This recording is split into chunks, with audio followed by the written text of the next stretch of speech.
Hello, everyone. Welcome to Midnight Horror Whispers. I'm your storyteller tonight. I know many of you listen to these stories to fall asleep. So before you drift off, take a moment to like the video and subscribe to the channel. Do it now, so you won't forget later. And just before we begin, leave a comment. Where in the world are you listening from? What time is it for you? Now, close your eyes, settle in, and let the whispers guide you into the dark.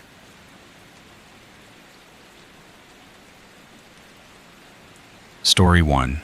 We got our permission slips on Monday, and most of us were buzzing. It was rare to get a field trip so close to winter break. And even rarer that it wasn't something like the museum or the recycling center. A few people whispered when they saw the name. Mercy Farms. No one had ever heard of it, not even the kids whose parents knew every farmer within 50 miles. When we asked Mrs. Clearfield, she said it was the packaging plant for the juice we get at school. Simple enough. That explanation settled most people. Not me. My parents thought it was weird we only got 2 days' notice, but they signed anyway. I wasn't about to miss out, not after getting benched for busting my knee in a hockey game. I figured a day away from the classroom was better than nothing. But I didn't expect to feel off about it. I didn't have a reason. Just this small coil of unease I couldn't shake. On the day of the trip, we were told we'd have assigned seating. That annoyed me. I was hoping to sit with one of my teammates, but no. I got paired with Grace, a cheerleader who had never said a full sentence to me that didn't include, ugh. The look on her face when she found out we were stuck together was hilarious, but my amusement died fast when I heard the ride would take 9 hours. 9 hours. To a juice factory? I wanted to say something, but everyone else was already climbing on board. Grace asked for the window seat, and I didn't argue. I figured at least I could talk to people on the aisle. At first I did. For a while it was just laughter, card games, gum wrappers tossed between rows.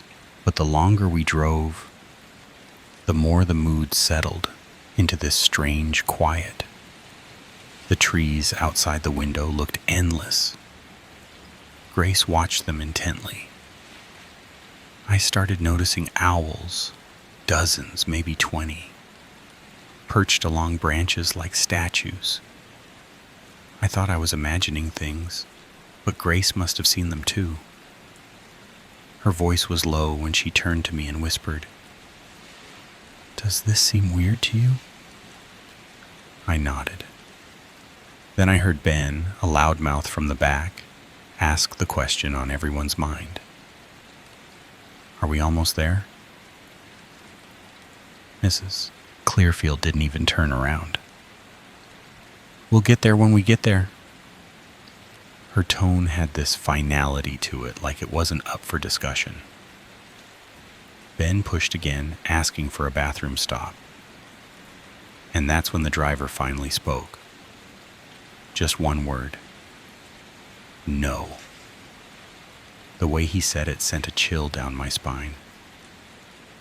I leaned forward to study him in the mirror. He had a strong jaw, dark stubble, and a black uniform with a patch I couldn't read.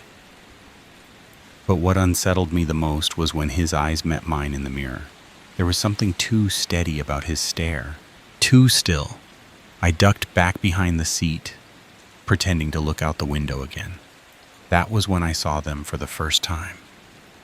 Scarecrows. One after another, spaced out along the edge of the cornfields we had entered. Some were swaying. One seemed to be leaning.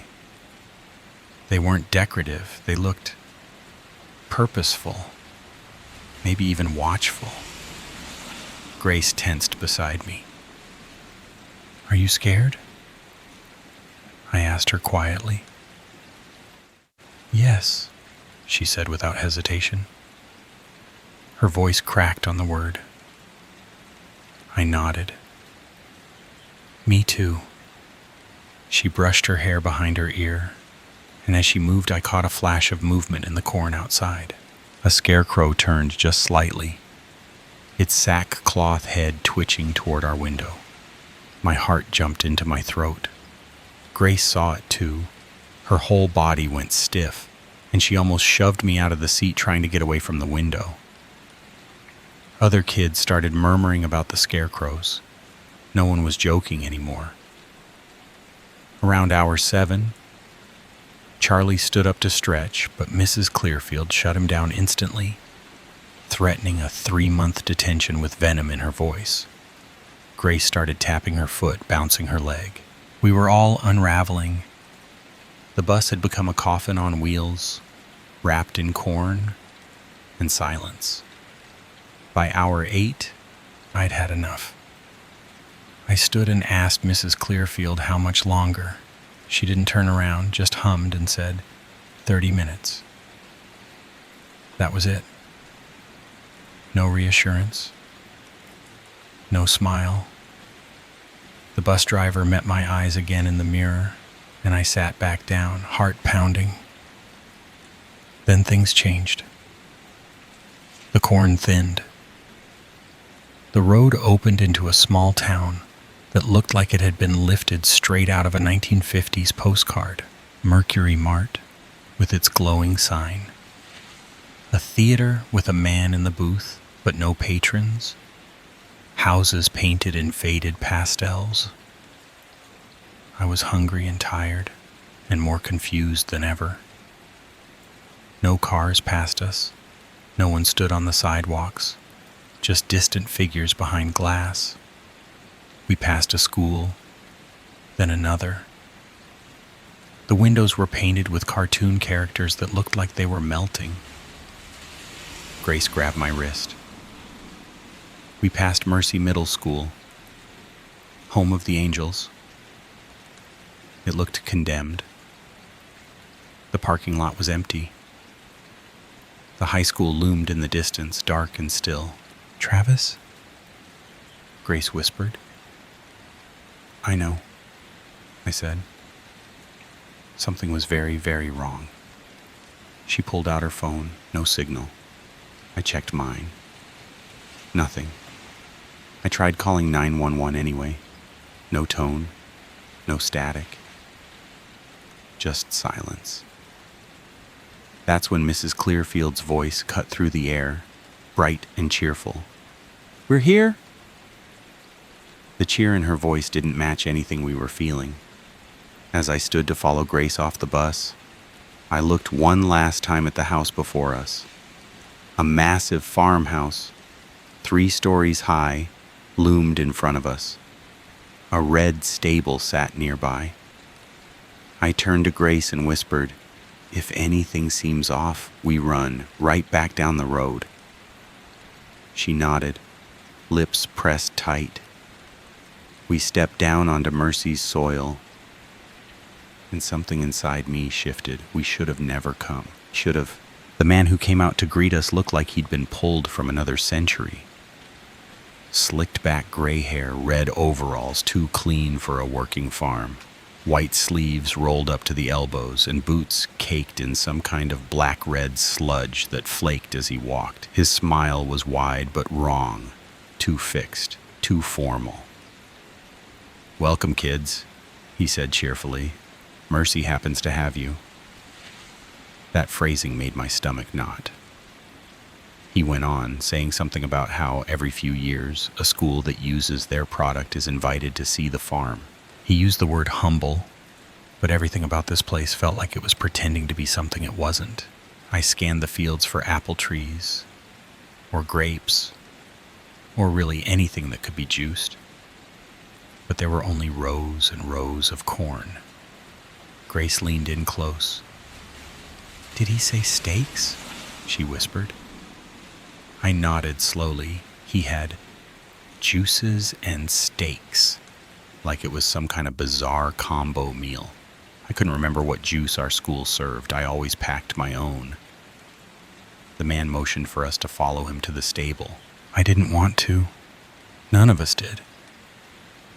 But Mrs. Clearfield raised her hand, that familiar gesture from class that meant quiet and follow. And just like that, we obeyed. Something moved in the corn as we walked. A low rustling, close, too close. I told myself it was a bird, maybe a fox. But the sound was slow and deliberate, like something pacing us. The closer we got to the stable, the worse the smell became. It wasn't manure. It wasn't anything natural. It was sharp and metallic, copper and rot. The paint on the stable doors was peeling, revealing old wood beneath, stained and splintered. I kept my eyes on those flakes of white as we walked, trying not to breathe. Grace gagged beside me. The others didn't say a word, not even the loud ones. I glanced back, wondering how Mrs. Clearfield was reacting. She looked calm, composed in that unsettling way she always was when she handed out surprise quizzes. She stood at the rear of the line like a shepherd, making sure no sheep wandered off. If I ran, she'd stop me. That much I was sure of. Inside the stable, the lights were off. It was dark, too dark to see more than outlines. One by one, we were ushered in. The moment the last student crossed the threshold, the doors slammed shut behind us. And then the lights roared to life. I expected animals, cows, maybe goats. But there was nothing. Just the smell and the quiet. I wasn't near the front of the group, but I could hear movement, shuffling, stumbling, then a sharp gasp, then screaming. Chaos erupted like a dam breaking. I was shoved sideways, nearly trampled. Grace screamed my name, and I reached for her without thinking, grabbing her by the arm and pulling her toward the wall. Kids were trying to get out, to hide, to do anything but move forward. And then we saw why. Tony. Tall, goofy Tony, from gym class, stumbled back into view. A pitchfork stuck out of his chest. His eyes were wide, mouth open like he was trying to speak. Blood bubbled on his lips. He took 2 small steps, then crumpled like a puppet with its strings cut. The sound of his body hitting the wooden floor was sickening.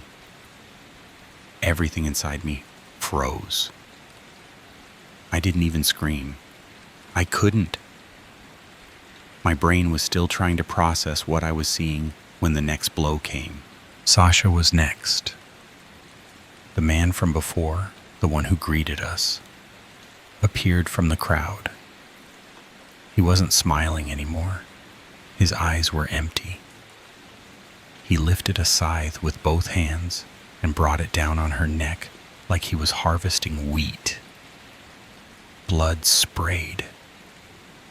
Sasha's body collapsed before she even hit the ground. Her scream cut off mid-breath. Grace yanked me hard. "We have to run," she shouted. And this time I didn't hesitate.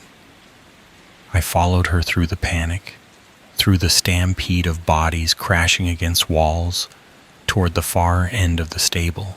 My legs moved on instinct faster than I thought I could run. I didn't know if we were heading toward an exit or a trap. I just knew that if we stayed, we'd be next. As we neared the door and the sunlight hit my face, I thought, just for a moment, we might make it. That maybe, somehow, this was the end of it. Then came the splash. A deep, horrible sound, like someone dropping meat into a full bathtub. The screams ahead turned guttural, drowning. I looked left just in time to see a girl take an arrow to the shin. She fell, wailing, before another arrow pinned her to the ground. They were shooting at us. Arrows, pitchforks, scythes. We weren't going to make it. Not like this. My mind went blank with terror, and something in me broke. I pushed forward, not to help, but to survive. My body moved before my conscience could scream at me to stop.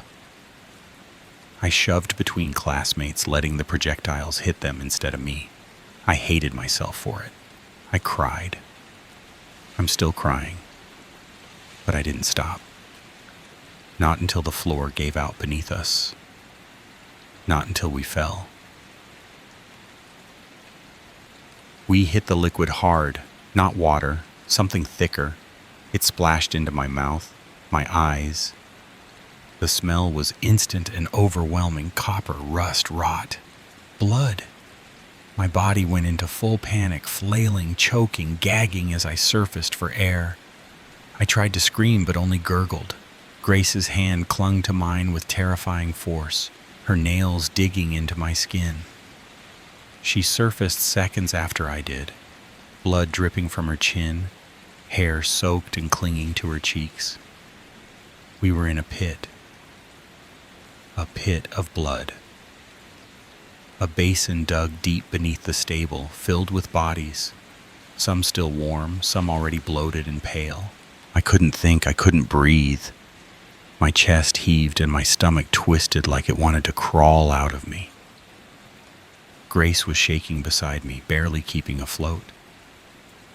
I reached for the nearest body and froze. It wasn't a student. It wasn't anyone I recognized. Her face was blank, her eyes glassy. And as I turned her over to shield Grace and me, the blood-slick hair slid back and revealed Mrs. Clearfield. My breath stopped. Her mouth was open, frozen mid-scream. Her neck twisted unnaturally. Whatever part of me was holding together cracked then. The woman who told us we'd be safe, who led us off the bus like a shepherd, was nothing more than another offering in this pit. We stayed hidden for what felt like hours. Every sound above us made me flinch. Boots thudding, bodies falling, a metal clang that echoed through the barn. I kept my head low, letting the blood coat my ears, trying not to cry loud enough to be heard. Eventually the noise faded. I waited. Then slowly, carefully, I pushed Mrs. Clearfield's body aside and reached for the edge of the pit. My muscles trembled as I jagged myself up, skin slick and stinging from God knows what. Grace followed, slipping, her fingers searching for purchase. I grabbed her, yanking so hard I was afraid I'd dislocate her arm. But she came with me, collapsing onto the floor beside me. Blood was everywhere, on her hair, her shirt, her teeth. She was crying, but it looked like the tears were trapped behind a mask of gore. Her green eyes locked with mine, and I knew I wasn't alone in this. She was still here. We were still alive. A door slammed nearby, and my heart leapt. Grace froze, her breath catching. Someone was coming. Fast, heavy footfalls slamming the earth in rhythm. A woman's voice, screaming, ragged, furious, cut through the air. "Stop!" she shrieked, her words sharp like a whip crack. I couldn't move. My limbs locked, terror turning my body into stone. I stared at her shape, barreling across the field, a silhouette drenched in sunlight, too bright, too sudden. I thought that was it, that we were done, that I'd seen all I was allowed to see. Grace tugged my wrist. "Run," she cried, and the sound of her voice, so raw and terrified, broke through my paralysis. We ran, straight into the corn. Stalks slapped my face, scraped my arms, but I didn't care. I just ran. "The road's this way," I shouted, my voice hoarse, my throat raw. I could still hear something behind us, rustling, too fast for footsteps, too steady to be wind. It was coming. I didn't know what, but it was coming. Then I felt it. A sharp, searing pain slashed across my back. My knees buckled. I screamed, loud, guttural, primal. Grace turned, saw me, and her face went white. I turned too, and that's when I saw it. Not a man, not a person, a scarecrow, towering, twisted, alive. Its head was a burlap sack, stretched grotesquely, its mouth carved into a jagged grin that split wide and crooked. Black pits stared from under the stitched brows. Hay spilled from its arms and legs, its flannel shirt stained with ancient blood, its denim jeans torn and flapping like rags. In its hand, its long, straw-stuffed arm, it held a blade slick with my blood. My scream died in my throat. I kicked, hard, slammed my foot into its chest and scrambled away. "Run faster!" I screamed to Grace, my lungs burning as I forced myself upright. "It's real! It's real!" I couldn't stop repeating it. My voice was cracking, breaking. Nothing made sense anymore. I looked over my shoulder. The scarecrow was running, not limping, not stiff, running. Its limbs moved with purpose, mechanical precision, each stride wider than the last. "It's gaining!" I yelled, my breath ragged. "Shit!" Grace gasped, barely able to run anymore. I tried to help her, but before I could, it struck. It slammed into her back, and she went flying. I lunged forward trying to catch her, and instead tripped, crashing to the ground. Concrete. We had made it. We were out of the corn. I looked up. A parked car. Blood pooled around Grace's face, her nose gushing, her hands trembled, her body curled inward. The sight of her in pain twisted something inside me. Rage? Desperation? I didn't know. But I turned, and the scarecrow was there, at the edge of the field, watching, not moving. The second its feet touched concrete, it stopped. It just stood there. The twisted grimace faded. Its sack head sagged. It was just a scarecrow again. Grace, gasping, sat up.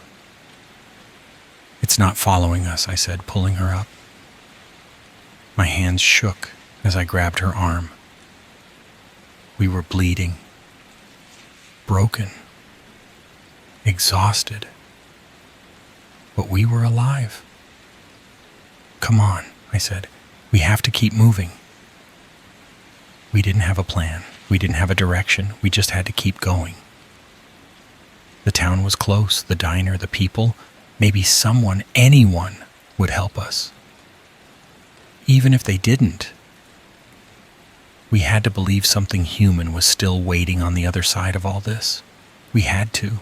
We walked, or rather stumbled, bleeding and broken, down the main street of Mercy. I was limping so badly, I had to lean most of my weight on Grace, and she on me. Neither of us spoke for what felt like hours, just the sound of our shoes slapping blood and gravel. The town looked exactly as we'd seen it from the bus. Picture perfect. Pastel houses, hand-painted signs.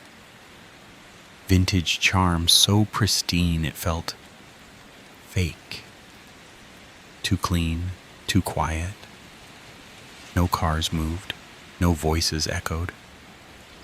Just sunlight hitting windows that didn't reflect us back. Then there it was. The diner. The one we had passed hours ago, the one that had smelled like heaven compared to the blood-soaked hell we had just crawled out of. "We're here," I muttered hoarsely, barely able to form the words. We pushed the door open, and a tiny bell chimed. Bright, cheerful, wrong. Heads turned, people stared.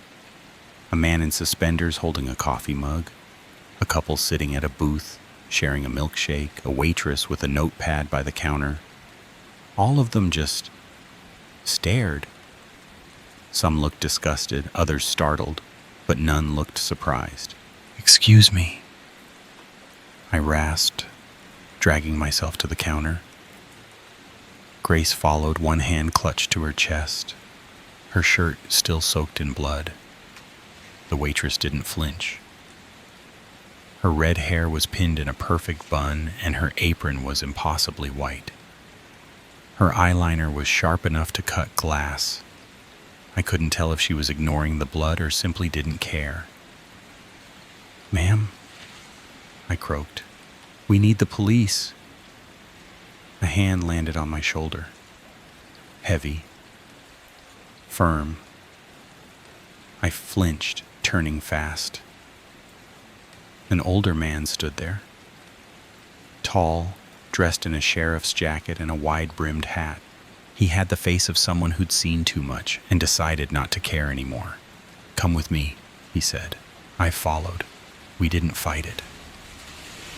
We were too tired. We sat in a booth, and Grace finally collapsed into the red vinyl like her bones had melted. She was shaking. So was I. "Sir, there's been a murder," she managed. "Multiple. Please, we need help." Her voice cracked and broke. My back screamed with every breath I took, and I whimpered as I leaned forward. The sheriff didn't take out a notepad. He didn't ask for names. Instead, he said flatly, "I know." I stared at him. Grace's jaw dropped. "I was informed a bus came into town a little too late. There's no police force here. There hasn't been for a long time. You might have noticed that already." My mouth opened. Nothing came out.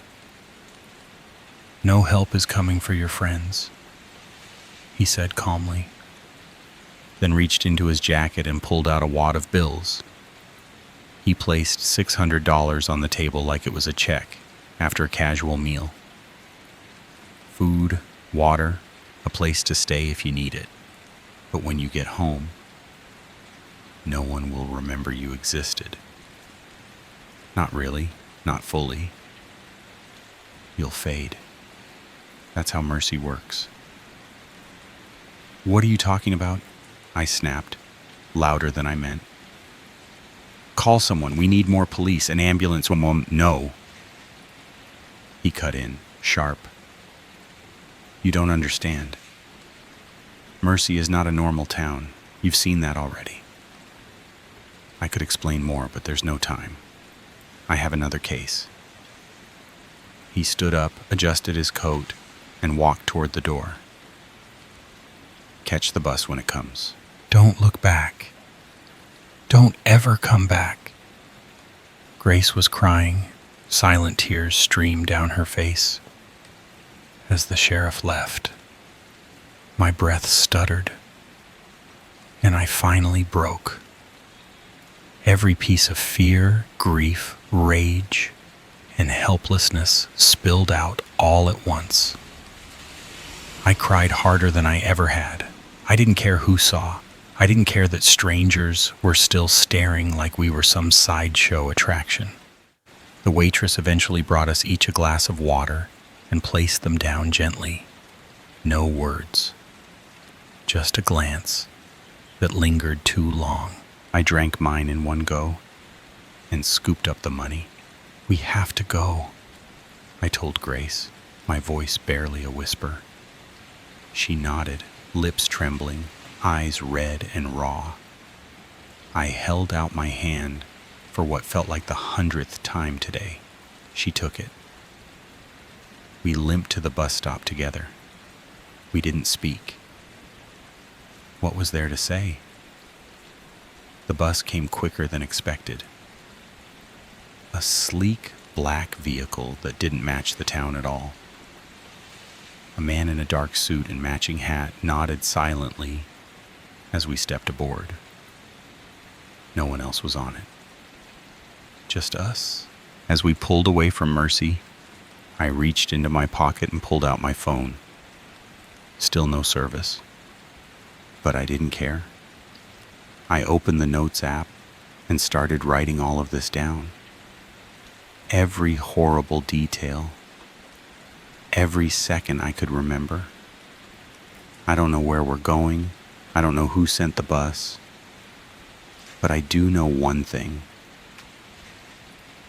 If you ever hear the name Mercy, if you ever see it on a map or a flyer or a school permission slip, turn around. Don't ask questions. Don't go looking. Just go home before Mercy remembers you too.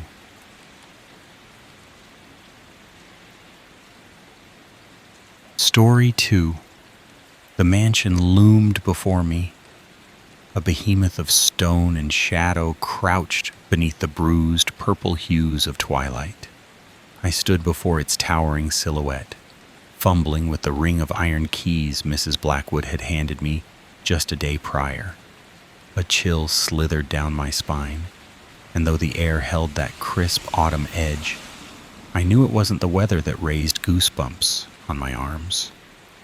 It was the stillness, the weight of presence in the silence. I told myself I was just being dramatic, nerves, that's all. After all, it's not every day someone like me gets asked to house sit a sprawling estate that looked like it had leapt straight from the pages of a Gothic novel. The moment I pushed open the heavy oak door, the sound it made, a groaning, ancient creak, echoed through the cavernous interior like a warning. "Hello?" I called out, my voice lost in the vastness. No answer. Only the slow, deliberate ticking of an antique grandfather clock somewhere beyond the entryway. I inhaled deeply, grounding myself. "Get it together, Sarah," I muttered under my breath. "You're alone, just like she said you'd be." I dragged my suitcase across the checkered marble floor and up the grand staircase, each step swallowed by the plush scarlet carpet beneath my feet. The room she'd told me to use was bigger than my entire apartment, dominated by a four-poster bed draped in sheer curtains and velvet throws. It felt more like a museum than a home, the kind of place where time forgets to pass. I unpacked quickly, driven by an inexplicable urgency to explore before the last light vanished. Room after room revealed itself, like chapters in a forgotten novel. A library with towering shelves, crammed full of dust-covered tomes.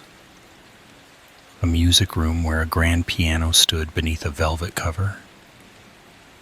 And a sunroom bursting with plants I couldn't name, their leaves casting strange shadows in the fading sun. I moved through the house in a kind of daze, marveling at its elegance while trying to ignore the prickling at the back of my neck. By the time night fell, I'd returned to the kitchen, a space that felt caught between eras. The fridge was sleek and modern, the oven stainless steel and humming. Yet the walls were lined with copper pans and floral wallpaper, decades out of fashion. It was the one room where the present intruded visibly on the past. I made pasta, something easy, something grounding. and sat at the antique table, the scrape of my fork on porcelain uncomfortably loud. Outside, the wind whispered against the windows. That night, sleep was difficult. The house spoke in a language I didn't understand. Creaks, groans, sighs. Every sound was a question I couldn't answer, every silence a breath held too long. I found myself sitting bolt upright more than once, heart hammering from nothing more than the sound of the walls shifting. By the time the gray dawn light seeped through the curtains, I was more exhausted than when I'd gone to bed. The next day passed in a blur of quiet work and cautious footsteps. I set up my laptop in the library, surprised to find that the Wi-Fi, despite the age of the house, was fast and reliable. I answered emails, joined 2 video calls, and made notes for a project deadline due later in the week, all the while trying not to let my gaze drift too often toward the tall windows, beyond which trees swayed like ancient sentinels in the wind. Every so often, the floorboards overhead would creak, or the air would shift, inexplicably, and I'd look up, tense, before reminding myself there was no one here but me. I made it through the workday, relatively undisturbed, but a weight hung in the atmosphere, like the house was holding its breath. As the evening rolled in and the light turned amber, I decided to take a bath in the clawfoot tub Mrs. Blackwood had so proudly pointed out in her note. The bathroom itself looked like it hadn't been touched in decades, except for the addition of modern plumbing fixtures, gleaming awkwardly beside porcelain basins and cracked tiles. I filled the tub with steaming water and lavender oil, telling myself this would help me unwind, let the fear bleed out through the heat. But just as I was sinking into the warmth, eyes closed, arms floating at my sides, I heard it. A dull thud, followed by something worse, footsteps. Not the creaks and groans of a settling house, but the unmistakable cadence of someone walking slowly, carefully, deliberately. My entire body froze. I held my breath, straining to hear beyond the hum of water in my ears. The steps were not heavy, but measured, like someone trying to remain unheard. I told myself it was the house again, my mind playing tricks, but some part of me, the primitive part, knew better. With trembling hands, I stepped out of the tub, barely remembering to grab a towel, as cold panic replaced the bath's warmth. I dressed as fast as I could, forcing my breathing to stay quiet, my motions smooth.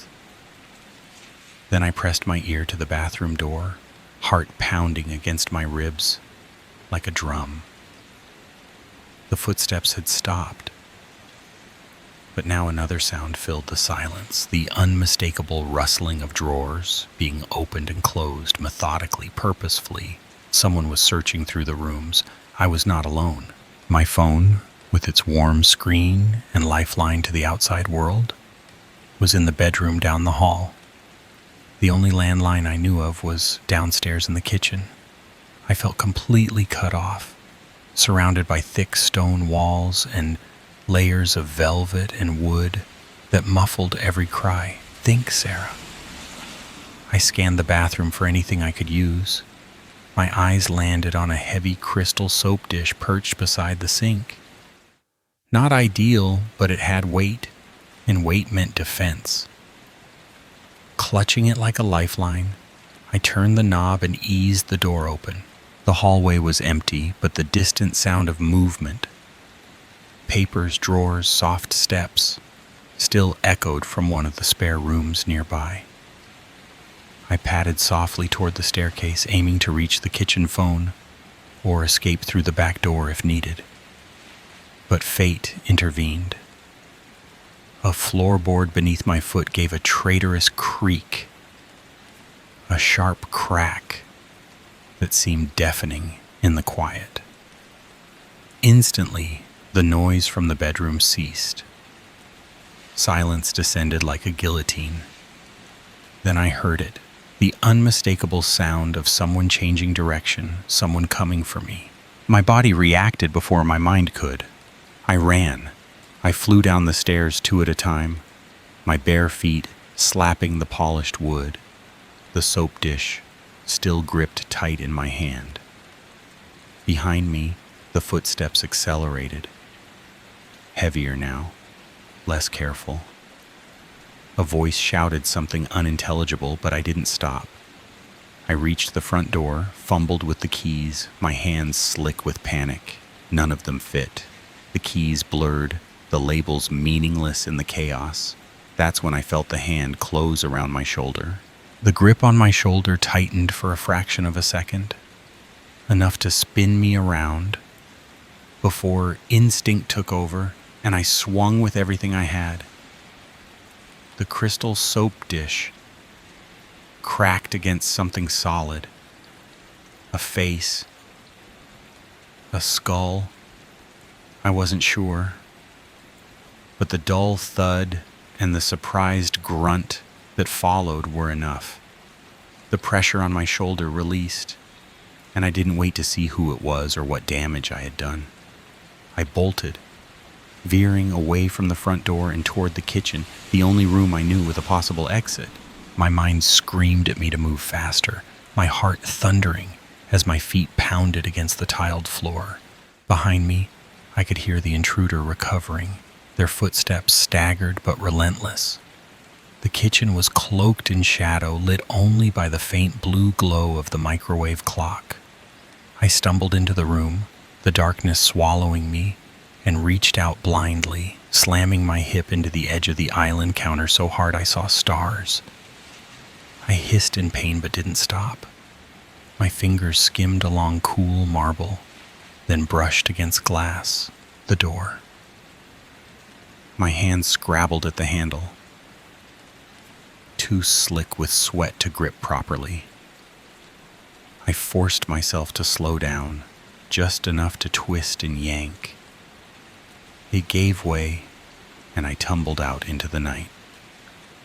The cold air hit me like a slap, shocking my lungs into overdrive. I ran across the lawn, dew-soaked grass instantly soaking through my socks, the soft earth yielding beneath each footfall. The trees at the edge of the property stood like a black wall, dense and foreboding, but I didn't hesitate. Behind me, the door slammed open. "Stop!" a man's voice bellowed, deep, commanding, terrifying. I didn't look back. I plunged into the woods, branches clawing at my arms, face and hair. Every step deeper into the forest felt like stepping away from reality and into a nightmare. Roots reached up like fingers to trip me, and I stumbled more than once. But fear kept me upright, kept me running. My lungs burned and my legs screamed, but the image of that hand grabbing my shoulder and that voice shouting after me drove me forward. I had no direction, no plan, just the raw instinct to survive. The trees closed in above, blotting out the moonlight, and for a moment I ran blind, trusting my feet to find purchase. I don't know how long I ran. It could have been minutes or hours. The world blurred into motion and sound. The pounding of my heart, the rustle of branches, the breath tearing from my throat. Then ahead of me, light. Soft, golden light filtering through the trees. I pushed toward it, limbs numb, muscles locking, and broke through the underbrush into a clearing and stopped dead. The mansion stood before me. Somehow, impossibly, I had circled back. My legs buckled, and for a moment I thought I might collapse. But then I saw it. A car in the driveway that hadn't been there before. A police car. A miracle. I forced my body forward, stumbled toward the house, arms waving wildly. "Help!" I screamed. "Please, someone help me!" The front door opened, and a man in uniform stepped out, followed closely by a familiar figure. Mrs. Blackwood. Her eyes widened, and she rushed toward me. "Sarah." "Oh, thank God.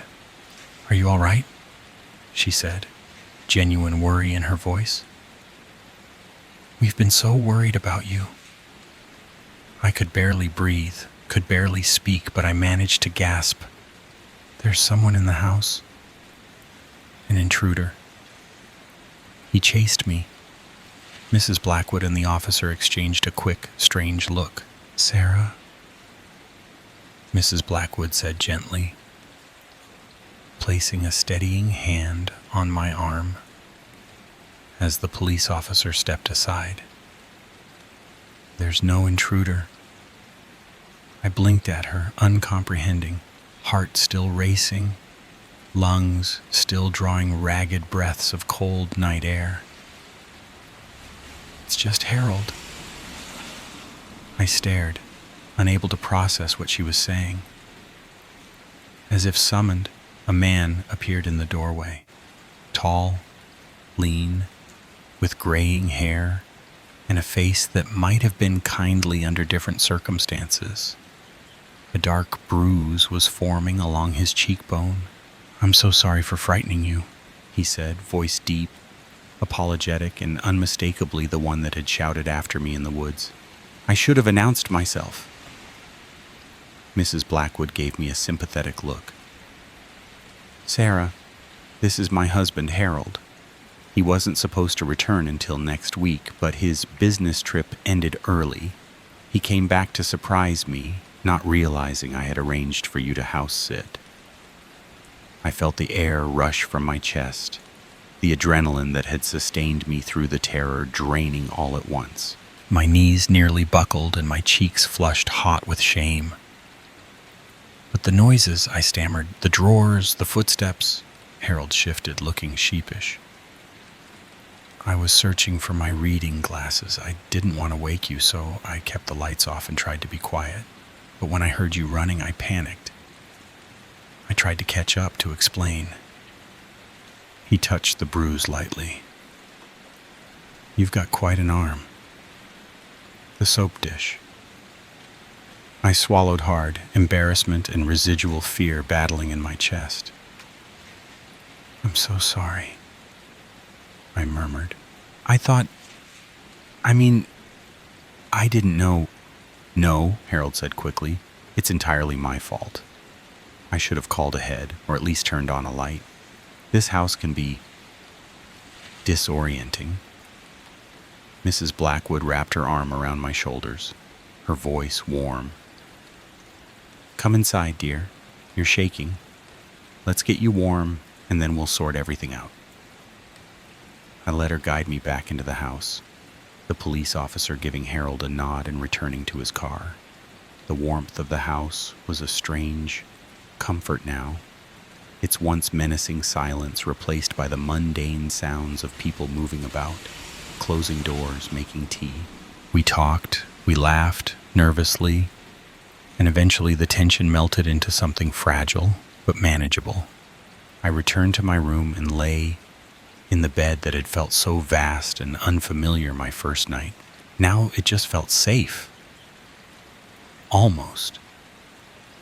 But as the house quieted again and the Blackwoods settled into their routines down the hall, a thought crept into my mind. A quiet, persistent doubt. What if it hadn't been Harold? What if in some darker version of this story, I hadn't run in a circle? What if I hadn't found a police car in the driveway? Or someone hadn't arrived in time to explain it all away? The soap dish still sat on the vanity beside my bed, wiped clean, but undeniably real. I pulled the covers up tighter, listening to every creak and groan of the old house, every sigh in the floorboards, every soft hum of settling wood. And I wondered, not for the first time and not for the last, how many hiding places existed in a mansion this size, and how many of them had already been used.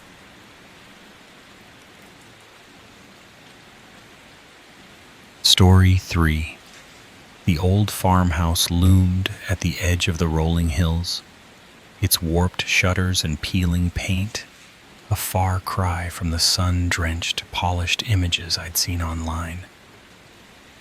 As my tires crunched onto the gravel driveway, an uneasy silence wrapped around me like a damp shroud, thick, oppressive, and impossible to shake.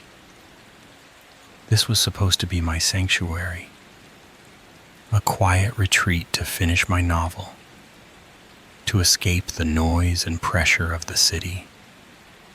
But standing there with my bags in hand, I couldn't ignore the way the house seemed to watch me, its windows dark and unblinking. I told myself it was just nerves, that I wasn't used to this kind of quiet, that the creeping dread coiling in my gut was nothing more than city-born paranoia. Still, the key felt colder than it should have when I found it beneath the flower pot, just as the host had promised. The door resisted me at first, then gave way with a groan so deep and hollow, it seemed to echo through something far older than timber and stone. Inside, the house wore its age proudly. Beams exposed like brittle bones, furniture frozen in time, and a faint odor of damp earth that clung to the walls despite the throw pillows and artfully placed rugs. I ran my fingers across a nearby shelf, lifting a soft trail of dust, as if uncovering something meant to stay hidden. "Hello?" I called, half hoping no one would answer, and no one did. My voice seemed to vanish, devoured by the stillness, as if the house itself didn't like being disturbed. I tried to laugh it off, blaming the mood on the long drive and my overactive imagination, but deep down, something inside me whispered that I should have turned around the moment I arrived. I spent the afternoon trying to settle in, unpacking slowly, pretending the musty air and dust-laced shelves were just part of the farmhouse's charm. But by dusk, that illusion was beginning to rot at the edges. The walls seemed to lean inward as the sun dipped behind the hills, casting long shadows that crept across the wooden floors like searching fingers. I tried to focus, to set up my laptop in the upstairs study, but something about the silence felt wrong, too dense, too deliberate, like the house was holding its breath. That night, as I lay in bed with every light on, telling myself it was just to read before sleep, I heard it. A dull thump from below. Then another, steady and deliberate, like someone placing one foot in front of the other on rotting floorboards. My breath caught. I froze, listening. The sound stopped, replaced by a silence so sharp it rang in my ears. I tried to laugh it off, to whisper that old houses settle, that wind knocks branches loose. But then came the scratching, a slow, dragging sound, like nails on wood, coming from behind the walls. I sat up, heart pounding against my ribs, like it wanted out. "Hello?" I called again, my voice barely above a whisper, the word dissolving into the dark like sugar in water. Nothing. I told myself I was being ridiculous, letting my writer's mind spin monsters out of shadows. But the feeling wouldn't leave. It pressed against my skin like static, like a warning. I didn't sleep. I just lay there listening to the house shift and sigh. And I began to wonder if I had misunderstood the promise of solitude, if I was ever truly alone in that place. Morning came with sunlight so warm and ordinary that I almost laughed at myself. Almost. I made coffee stronger than usual, as if caffeine could burn away the cold dread that had settled in my chest the night before. The house looked harmless in daylight, with its rustic charm and crooked floors, but the shame of my fear did little to silence the unease that clung to me like cobwebs. I tried to work, to lose myself in the rhythm of writing, but the house wouldn't let me. A door I was sure I'd left open was now shut tight. A book fell from a shelf, with no breeze, no footsteps, no one near it. Every time I looked up, I swore I could feel eyes on me, watching from just beyond the edge of sight. My thoughts unraveled, my sentences broke down, and that nagging sense of being intruded upon crept under my skin until I couldn't take it anymore. I told myself I needed closure, that I had to prove to my rational mind that there was nothing there. So I grabbed a flashlight and made my way to the basement. The air grew colder with every step, and the wooden stairs groaned beneath my weight like they hadn't held anyone in years. The moment I opened the door, the scent hit me. Damp, stagnant, ancient. Shadows bled into every corner, thick and unmoving. My flashlight flickered as I descended, sweeping across mold-stained bricks and rotting beams. And I realized I wasn't just searching the house. I was searching for the source of a fear that had begun to feel personal, intimate. And deep down, a part of me already knew I was going to find something I couldn't explain, something that had been waiting down there, patient and silent just beneath the surface of the ordinary. The basement swallowed me in damp air and silence, the kind that made your ears ring, as if the house itself were holding its breath. My flashlight beam danced across webs thick as gauze, dust hanging motionless like it hadn't been disturbed in decades. Every step stirred something old, something forgotten. I told myself this was about peace of mind, but my hands trembled despite the grip on the metal casing of the light. I scanned the walls absently until I saw it. A section of brick that didn't belong. It was subtle, but the color was wrong. The pattern just slightly off, like a scar poorly hidden. The mortar was cleaner, newer, untouched by time or decay. I stepped closer, my breath shallow. When I reached out and pressed against it, the wall gave. Barely, but enough. Enough to feel the give of something hollow behind it. My heart stuttered. The idea that something had been walled up intentionally struck with the weight of a buried memory, like the house had secrets sealed in brick and silence. I stumbled backward, the beam of my flashlight jittering across the floor as I tried to steady myself. I wanted to believe it was nothing. Some renovation, some forgotten patch job. But I couldn't shake the thought. What would someone need to hide behind a wall in a farmhouse basement? Who put it there, and why did it feel like it was meant never to be found? I fled up the stairs, 2 at a time, my legs unsteady, mind a storm of fear and questions. call the police, the host, and say what? That I'd found a suspicious wall? But something about it all felt too old for law and reason. Whatever was behind those bricks, I wasn't sure I wanted to know anymore. And yet I knew it wasn't finished with me. That night the quiet was thicker than usual, the kind of silence that pulses just beneath the skin, too still to be natural. I was lying in bed, eyes fixed on the ceiling, when I heard it. Soft at first, like creaking wood stretched under slow, deliberate weight. It was coming from above this time. The attic. My breath hitched, my body frozen between logic and dread, but something inside me cracked.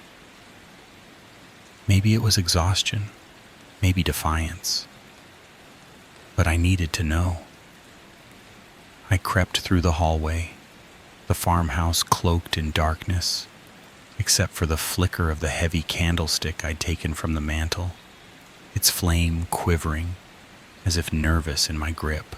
Each step up the narrow staircase screamed betrayal underfoot, announcing me to whatever waited above. The attic door groaned open, revealing a wall of black so dense it seemed to push back. I raised the candle, its light barely biting through the gloom. Dust hung like suspended ash, stirred by my breath, and something else. And then I saw it. Movement. Low and twitching, in the farthest corner, something hunched and wrong. Its shape shifting as if unsure of itself. I took a step closer, the flame trembling wildly, and the figure stilled. Slowly it turned. I stopped breathing. Its skin was the color of ash, stretched thin over a frame too angular, too contorted, and its eyes, sunken, hollow, yet gleaming with something alive and ancient, locked onto mine. It twitched once, then again, an unnatural jerk of limbs, like a puppet with broken strings. I couldn't move, couldn't scream.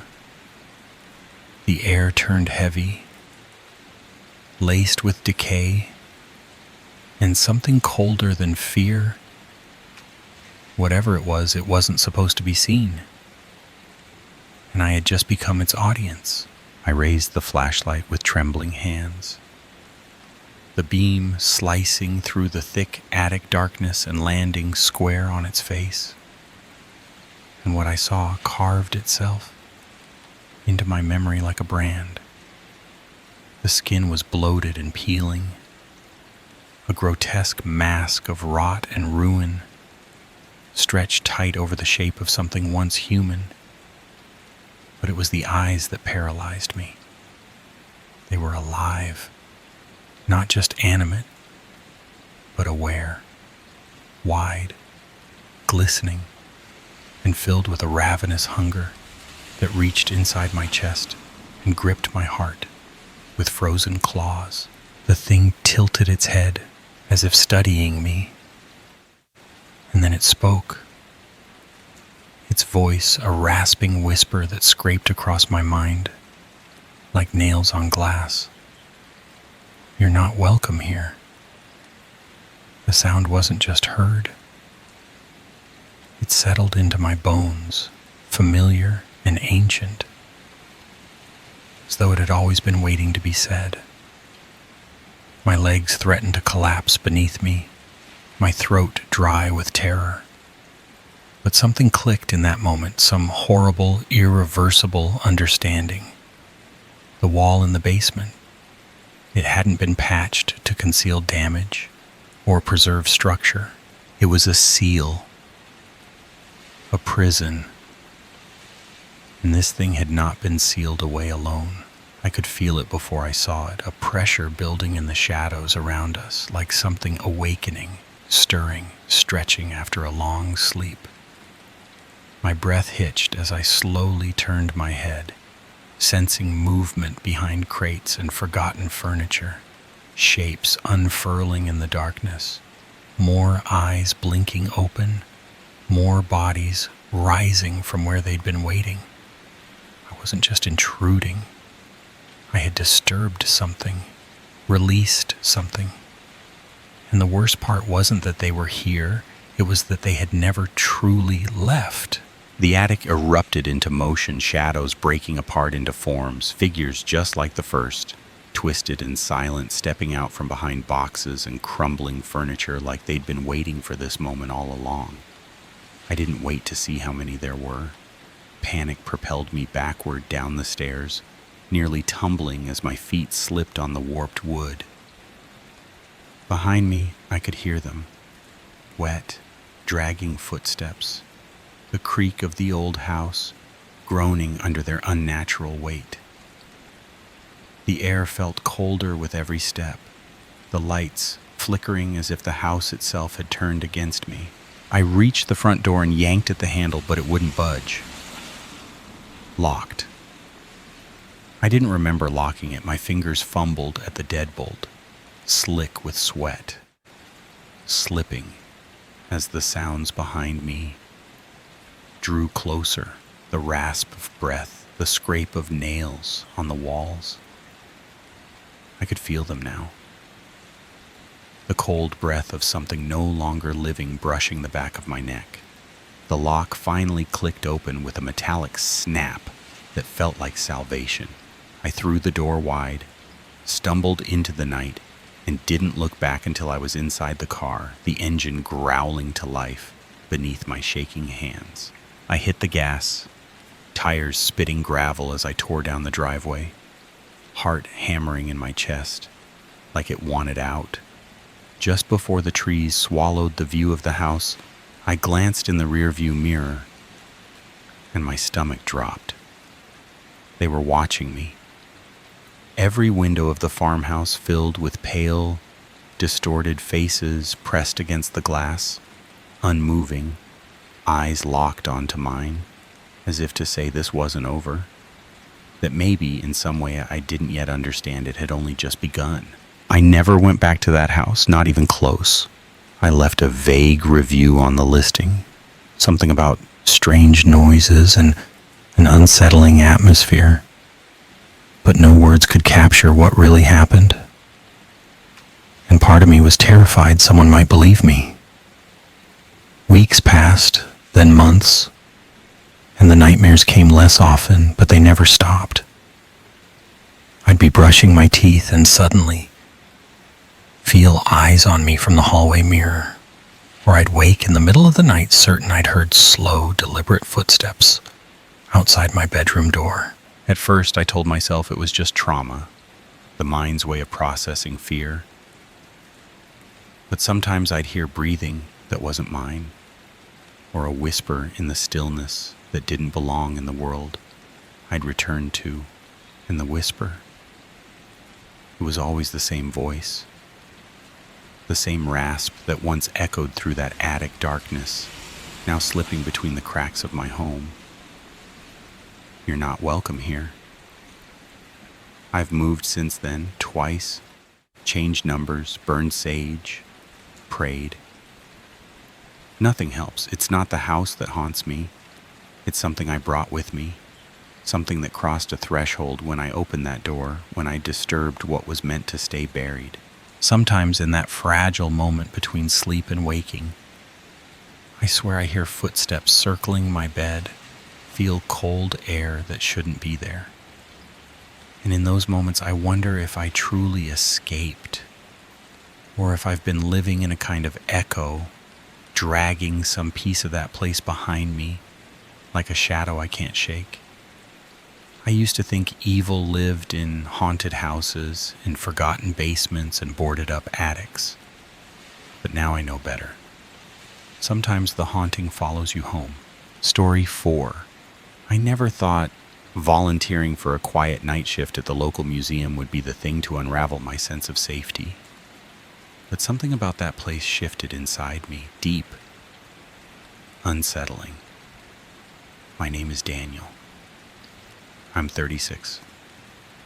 I started helping out at the historical museum a few months back, just trying to build up experience in curation and security. The job itself seemed harmless enough. Check each room, log the condition of displays, flip a few switches, lock up, and head home. The museum is small, quiet.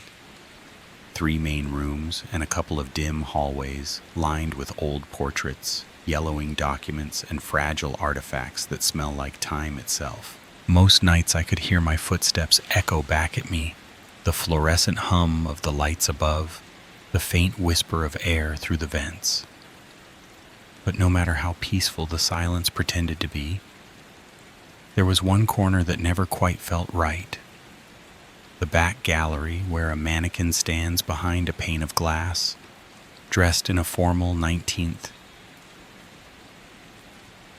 century suit, complete with a ruffled shirt and a dark waistcoat. At first I barely noticed it, just another static piece in a quiet room. But something about it grew heavier in my mind over time. Maybe it was the blankness of the face, pale and smooth, like it was made to conceal something rather than portray it. Maybe it was the way its proportions felt, too real, too lifelike, as though beneath the outdated clothing was not plaster or plastic, but something far more animate, something pretending. I told myself it was nothing. I told myself to focus on the checklist. But every time I walked into that room, I could feel my body tense, like my senses had picked up on something my mind refused to name. I avoided meeting its gaze, though it didn't have eyes. And still, I felt watched.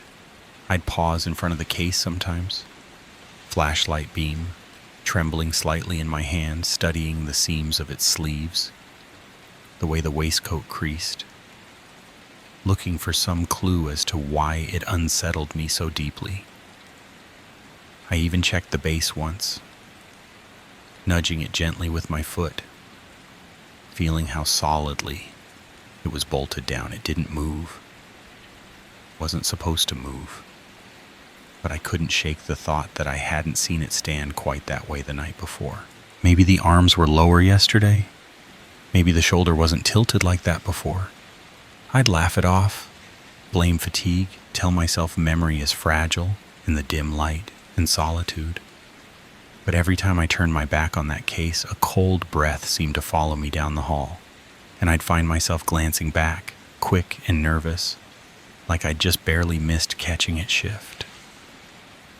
I didn't know then how much deeper this unease would grow, how this one display would begin to bleed into every shadow, every creak of the floorboards, every flicker of failing light.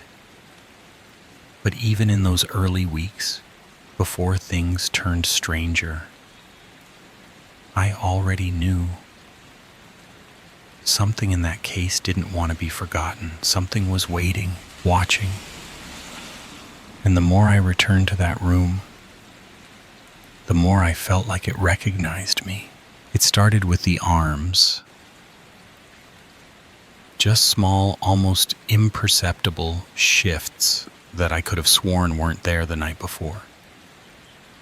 The left arm slightly raised one evening, then bent inward at the elbow another.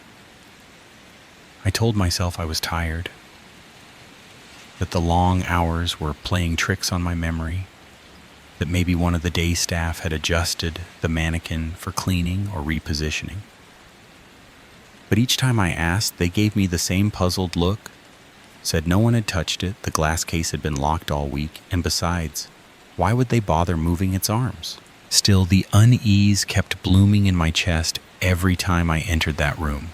I became hyper-aware of its posture, memorizing the angles of its limbs, the tilt of the shoulders, the way the stiff fabric of the waistcoat folded at the seams. I knew exactly how it looked. So the night it moved, truly moved, still claws at my mind like a splinter I can't pull out.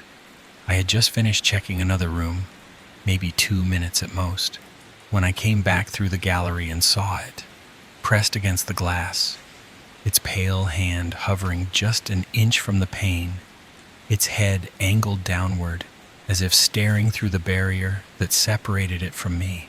There was no face to speak of, just that blank, smooth surface. Yet I felt something bearing down on me, a presence that made my throat tighten and my feet anchor to the floor. The display case was sealed just as I'd left it. No footprints on the polished tile, no unlocked doors, no signs of forced entry. I checked everything, the lock on the case, the hinges, the floor beneath. Nothing had been disturbed. I even inspected the base again, nudging the mount with my boot. Solid, bolted, unmoving, I pressed a finger gently to one of its arms. It didn't budge. Whatever was happening, it wasn't mechanical. It wasn't some spring-loaded trick or faulty bracket. The thing didn't move, unless someone or something moved it. But I was alone. I was always alone. And that fact made it worse because it meant whatever had happened hadn't needed help. I tried to reason through it, to rationalize. Maybe the angle of light had changed. Maybe I was mixing up memories. But deep down, something inside me had already shifted. The museum didn't feel empty anymore. That mannequin, it was no longer just part of the display. It was aware. It had crossed some invisible line, and I couldn't explain how or why. Only that I now dreaded entering that back room. That every step I took toward it felt like I was being drawn in, watched by something that couldn't blink, something that didn't breathe but somehow waited for mine to hitch. And every night after that, I found myself questioning not just what I saw, but whether I could trust what was real. Because once a figure with no face starts pressing against the glass, what's stopping it from finding a way through? The sound started subtly, as if the building itself were breathing around me, exhaling the memories it held in its dark corners, but they grew more distinct with every passing night. At first it was just a soft tap, like a fingertip brushing glass, barely audible, beneath the hum of the air conditioner and the buzz of old fluorescent lights. I'd pause mid-step, flashlight frozen in my hand, head tilted slightly, trying to convince myself it was nothing more than the cooling pipes settling, or maybe wind pushing against a loose panel. But then the tapping came again, sharper this time, deliberate, like someone rapping a knuckle gently against the inside of the glass, right near the mannequin. My breath would hitch, and my body tensed instinctively, sweat prickling across the back of my neck. I tried to stay still, to listen, but my own heartbeat grew too loud in my ears. I'd forced myself to move, to finish my rounds. Yet even as I walked away, I couldn't shake the feeling that I was being followed. No footsteps, no shadows, just a pressure, like eyes burrowing into my spine. The psychological weight grew unbearable.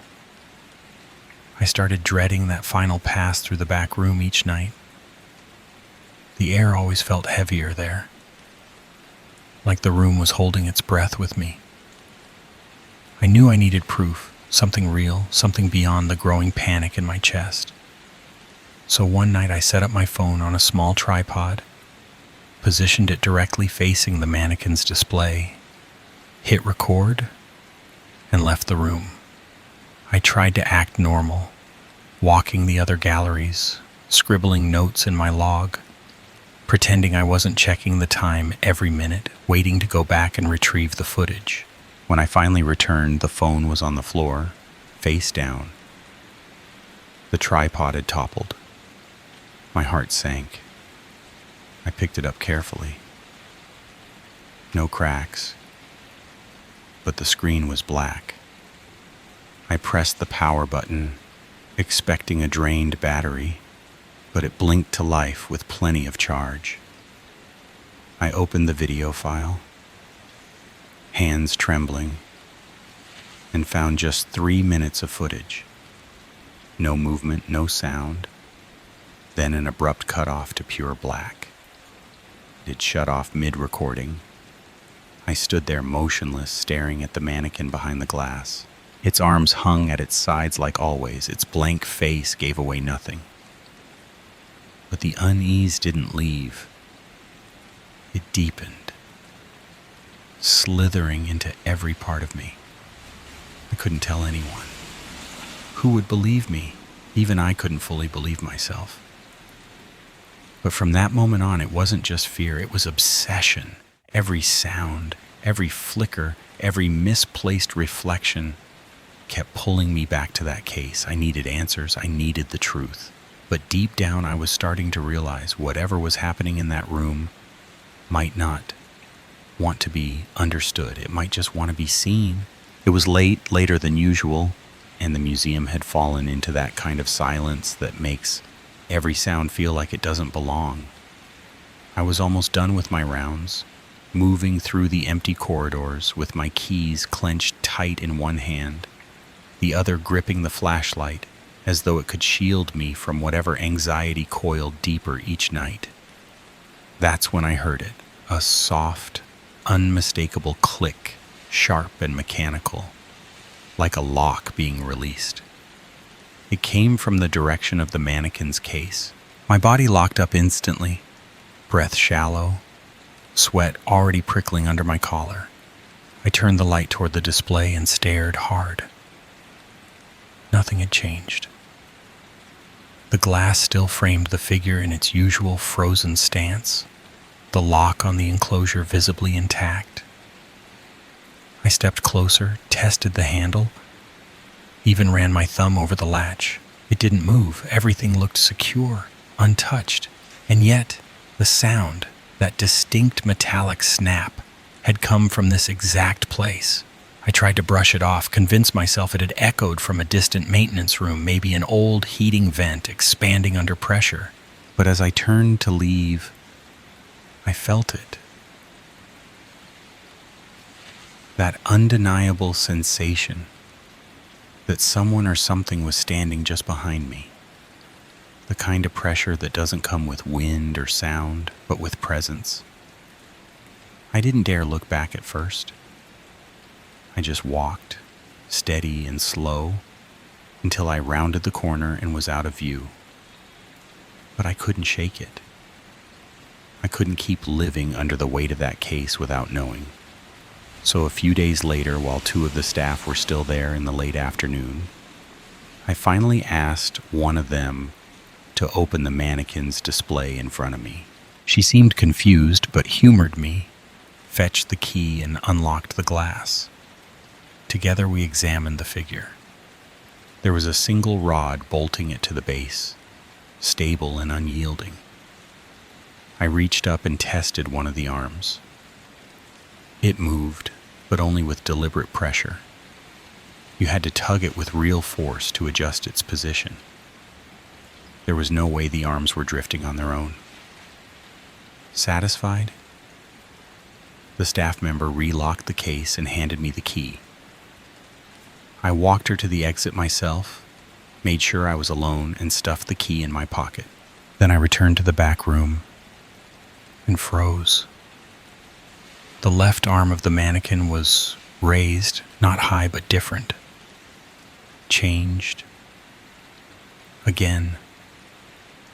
My fingers instinctively checked my pocket. The key was still there. The glass had not been opened. The latch had not moved, but the mannequin had. I stood in the stillness, listening to the rising beat of my own heart pounding in my ears, the hush of my breath scraping in my throat. I didn't speak, not at first. Then the words spilled out, whispered and trembling. Why is this happening? There was no answer, of course, only the mannequin, watching without eyes, silent and still, as if mocking me with its blank face and ever-shifting limbs. I backed away slowly, never turning my back, afraid that if I blinked it might move again. And as I left the room, locking it behind me with the very same key I'd held the entire time, I couldn't help but feel that the mannequin wasn't just waiting anymore. It was responding. I've tried to explain it away night after night, clinging to logic like a life raft in dark water, but nothing fits. There's no evidence of tampering, no proof of a prank, and no one on staff has a reason to lie or play games. Still, something has shifted inside that museum. And now it's shifting inside me. Every time I step into the building, I feel like I'm not alone. I hear footsteps that don't match mine, soft and deliberate, always behind me, never quite in sync. I stop and turn, but the hallway is empty, the silence pressing in around me like a second skin. I've developed this compulsion to check every reflective surface I pass, the glass of the display cases, the dull shine on a polished frame, even the windows after dark, always searching for some shadow that doesn't belong, something lurking just beyond my shoulder. And the mannequin, it's no longer just standing there. It feels like it's inching closer, little by little, each night leaning a fraction more forward, pressing itself against the invisible barrier of glass, as if testing it, as if waiting for it to give. I can't prove it, but I know it's happening. I know what I saw. And worse, I know what I feel when I lock up at the end of my shift. The most unnerving part isn't the echoing footsteps or the flickering lights. It's the sensation of being watched. Not in passing, but deeply, intently, like something is studying me from the shadows, memorizing my every move. I always turn back before I reach the front door against my better judgment, glancing down the hallway one last time, heart racing, hands damp on the keys, and some nights just at the edge of the dim corridor, I catch it. The pale shape behind the glass, unmoving but unmistakably there, like a ghost caught mid-thought. It stands in silence, faceless and still, but I can feel it watching, waiting, as though I've become part of whatever game it's playing. I don't know what it wants, or if it even wants anything at all. Maybe it just needs to be seen. Maybe it's been waiting for someone to notice. But as I drive away each night, adrenaline pulsing through my veins, one thought follows me like the footsteps in the dark. What happens when the glass no longer holds?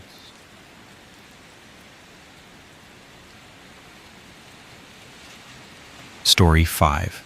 It appeared 3 nights after the incident. Though I couldn't for the life of me recall what incident that was supposed to be. All I know is on the 3rd evening, I walked into my study, and there it was, sitting in the center of my desk, like it had always belonged there. A sphere, amber, smooth, glossy. But it wasn't just a decorative object. No. It caught the lamplight and fractured it, throwing warped, honey-colored patterns across the walls, like veins of something rotten beneath the skin. It looked alive, or worse, watching.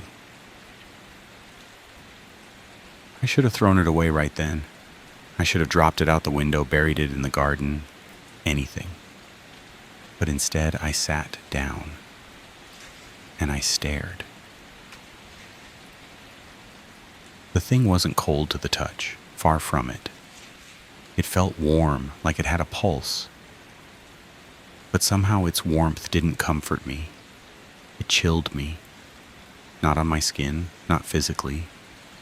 Deeper. The kind of cold that settles behind your ribs and whispers that something inside you is being rearranged. Every few minutes I'd find myself reaching for it even when I wasn't looking. Like my fingers were acting on their own, like they missed it. It wasn't curiosity. It was compulsion. Have you ever felt drawn to something that made no sense? Not because it was beautiful or meaningful, but because it felt inevitable? That's what this globe was. A malignant sun glowing in my study. Soft, but persistent. And the longer it sat there, the more it began to belong. Like I'd always had it, like I'd always needed it. I still don't remember what happened before it arrived.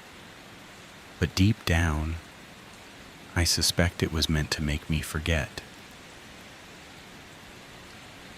And that whatever I lost that night was the only thing that could have stopped what came next. The third night is when everything shifted. Not suddenly, not with a bang or a scream, but with a pulse. The amber globe, silent until then, began to throb in my hand. A slow, steady rhythm, like a heartbeat. Worse still, like my heartbeat. At first I thought it was a trick of the mind, some psychosomatic echo between flesh and stone. But it wasn't. It pulsed when I did. When I was calm, it hummed gently. When anxiety crept in, it quickened. It knew me, or maybe it was becoming me.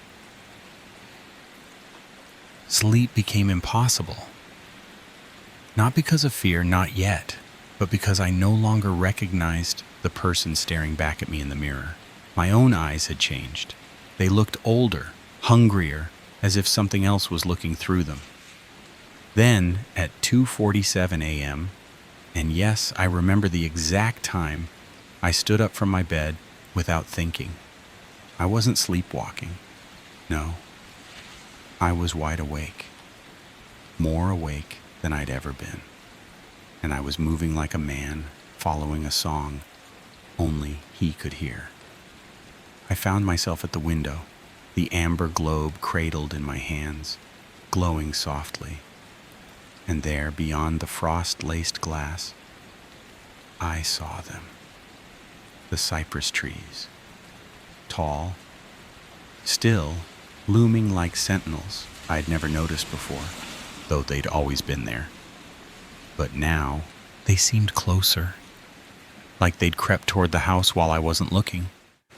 Their silhouettes twisted under the starlight, curling like fingers, arthritic and intentional. The house, my home, had gone cold. Not just chilly, tomb cold. The kind of cold that makes you feel like you're trespassing in your own skin. And yet, the heating had been on just hours earlier. The vents still blew air. But it was dead air, stale, heavy, the kind you find in crypts, not living rooms. Tell me, have you ever felt your own home turn against you, as if the walls knew something you didn't, as if they were waiting for you to leave? That night, I didn't question it, didn't pack a bag, didn't grab a flashlight. I just walked toward the door, drawn by a thread I couldn't see, pulled by a gravity that didn't obey any natural law. And in my jacket pocket, the amber globe pulsed in rhythm with my every step. welcoming me back to somewhere I had no memory of ever being. But deep down, I knew this wasn't the first time I had followed the pull. It was just the first time I remembered. The night outside wrapped around me like wet silk, clinging, suffocating. My breath fogged in the air, though it was only October. This wasn't autumn chill. This was wrong, like the air itself had forgotten how to hold warmth. The amber globe burned gently in my jacket pocket, not painfully, but with a presence, like a small sun warming my chest from the inside out. It didn't guide me like a map. It pulled me. Every step I took felt inevitable, like I was following tracks laid down before I was born. The cypress grove rose around me, massive, ancient, silent. I'd lived near these woods for years, but had never set foot inside. Now, they welcomed me like a returning guest. The trees were older than I had realized. Their bark was gouged by deep vertical scars, too uniform for lightning, too long for animals. They weren't markings. They were wounds, Spanish moss, hung like funeral veils, blocking out the moon and muffling sound. Even my footsteps felt distant, like they belonged to someone else. The air thickened the deeper I went, damp, sweet, and cloying. It tasted like flowers left too long in a vase, like something beautiful rotting just out of sight. The globe began to glow through the fabric of my pocket, brighter, faster, almost urgent. I pulled it out, held it before me like a dowsing rod. When I turned left, its light dimmed. When I turned deeper into the grove, it blazed, casting long shadows that danced across the bark. Only they didn't move like shadows should. They moved independently. The path twisted in impossible ways. I circled back without ever retracing my steps. Time didn't pass. My watch had stopped at 3:33, frozen, as if time itself had abandoned the grove. Then I smelled it smoke. But not wood smoke, not the warmth of a fireplace or a bonfire. This was acrid, sharp, burnt metal, wet stone, and something else, something living. Between one step and the next, it appeared. The cabin, as if it had always been there, waiting, cloaked in the smoke that now curled around its twisted chimney like a beckoning hand. It was smaller than I expected, just 2 rooms maybe. Rough-hewn logs, blackened at the edges, older than the trees around it. No lights inside. Yet the chimney poured smoke into the night like the lungs of something asleep, but dreaming. The door was open. Not wide, just enough to say, "Come in, you've already come this far." And the globe in my hand? It pulsed once, firm, hot, like a heartbeat against my skin, like a yes. And so I stepped onto the porch and crossed the threshold into a place that existed between breath and memory. A place that had no shadow, because it had never needed one. The porch creaked beneath my weight, not just from age, but as if the wood noticed me. The sound didn't fade. It echoed, hanging in the thick air, stretching far too long. like the house didn't want to let go.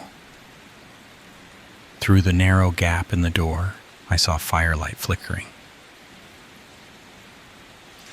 But when I stepped inside, I felt no warmth. The air was dead, still, heavier than the night outside.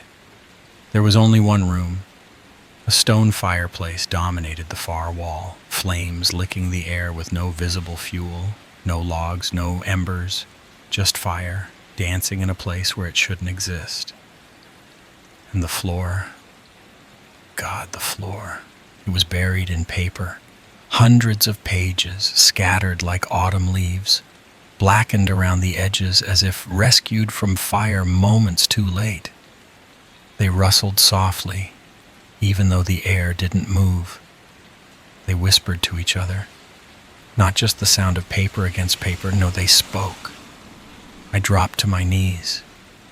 The amber globe pulsed beside me, matching the rhythm of my heart, steady, unwavering, as if anchoring me to the floor. I picked up the nearest page. A letter. I'm sorry for what I did to Margaret. Another. Please forgive me. I didn't know what would happen when I signed those papers. Dozens of hands, dozens of apologies, all written in different inks, on torn notebook paper, stationery, napkins, cardboard. Some were water damaged, smeared with what might have been rain or tears. They were all confessions. I kept reading. The money wasn't worth it. I see their faces every time I close my eyes. God help me, I should have stopped him. And then the burning began. Not flame, not heat, but light rising from my fingertips, trailing across each letter I touched. The pages lifted into the air like glowing butterflies, soft, luminescent, half real. They circled me at shoulder height, and with each slow orbit they whispered, but this time I could hear them. Not just words, dates. December 15th, 2025. One hissed by my ear. March 3rd, 2026. Another murmured behind me. August 22nd, 2025. Breathed a third, its presence cold on the back of my neck. I realized something in that moment. These weren't predictions. They were appointments, prophecies. And the voices spoke with a certainty that made my stomach turn, as if these events weren't just going to happen, but had to happen. The light from the letters grew brighter. Their whispers overlapped, dozens of them, twisting into a rising chorus of guilt, pleading, inevitability. I stood up too fast. The room tilted. The world warped. The amber globe rolled across the floor, its light dimming as it slipped away. And that's when I saw it. The fire in the hearth had vanished. There had never been one. The flickering that lured me here, it had been the letters themselves, the will-o'-the-wisps. I'd followed their light. I'd heard their voices. And now they knew I was listening. The light faded when the amber globe rolled away, and in that dimness, I saw something I hadn't noticed before, something I should have seen. The fire was never real. There were no embers, no wood, no warmth. The only light had come from the floating pages, those letters burning with guilt and confession. They had created the illusion. They had invited me here. And now they circled faster. The will-o'-the-wisps, dozens of them, each glowing with a name, a sin, and a date. The whispers sharpened. October 31st, 2020. November 15th, 2025. January 8th, 2026. The dates burned into my mind. Clear, specific, delivered not like warnings, but instructions. And then they said something else. You were supposed to be here, the voices whispered in unison. You were always supposed to be here. I stumbled backward. I left the globe behind. I didn't even realize I'd made it outside until the cold air hit me like a baptism. But relief was short-lived, because when I turned back to look at the cabin, I noticed something worse than all the glowing pages, worse than the fireless fireplace, worse than the dates. The cabin cast no shadow. The full moon was bright, painting the trees in silver, casting shadows in every direction. The moss, the dirt, the leaves, all had shadows. But the cabin, nothing. It was there, but not there. Like a photograph double exposed onto reality, solid enough to enter, but not real enough to block the light. I walked around it, tested it from different angles. From every side, the moonlight passed straight through, and the voices, they didn't stop. October 31st, November 15th. You can't unhear us now. The will-o'-the-wisps followed me through the trees, still glowing, still whispering. They weaved between the branches above, hovering like luminous vultures, circling, watching. By the time I reached my house, dawn was bleeding across the sky. But my watch still read 3:33, just like it had inside the grove. Time was broken. I locked the doors, closed every curtain, but even through the fabric, I could still see their glow, still hear the whispers, still feel the weight of those dates pressing against my mind like a pressure I couldn't release. 3 weeks passed. I told myself maybe I imagined it, maybe I was losing my mind. Then Halloween night came, October 31st, 2025. That's when the Hendersons' house, my neighbors, burned to the ground. They were away at a costume party. No one was hurt. But the fire department couldn't explain how it started. The blaze had begun in multiple places at once, as if by design. The insurance inspector said it looked like arson, but I knew better. I watched it happen from my window, and in the glow of the flames, I saw them. The burning letters, the glowing pages, circling overhead, casting no shadows, just like the cabin.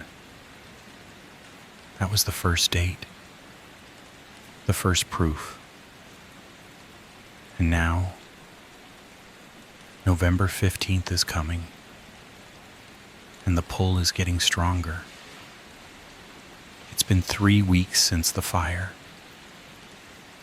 3 weeks since the Hendersons' house turned to ash on Halloween night, just as the will-o'-the-wisps whispered it would.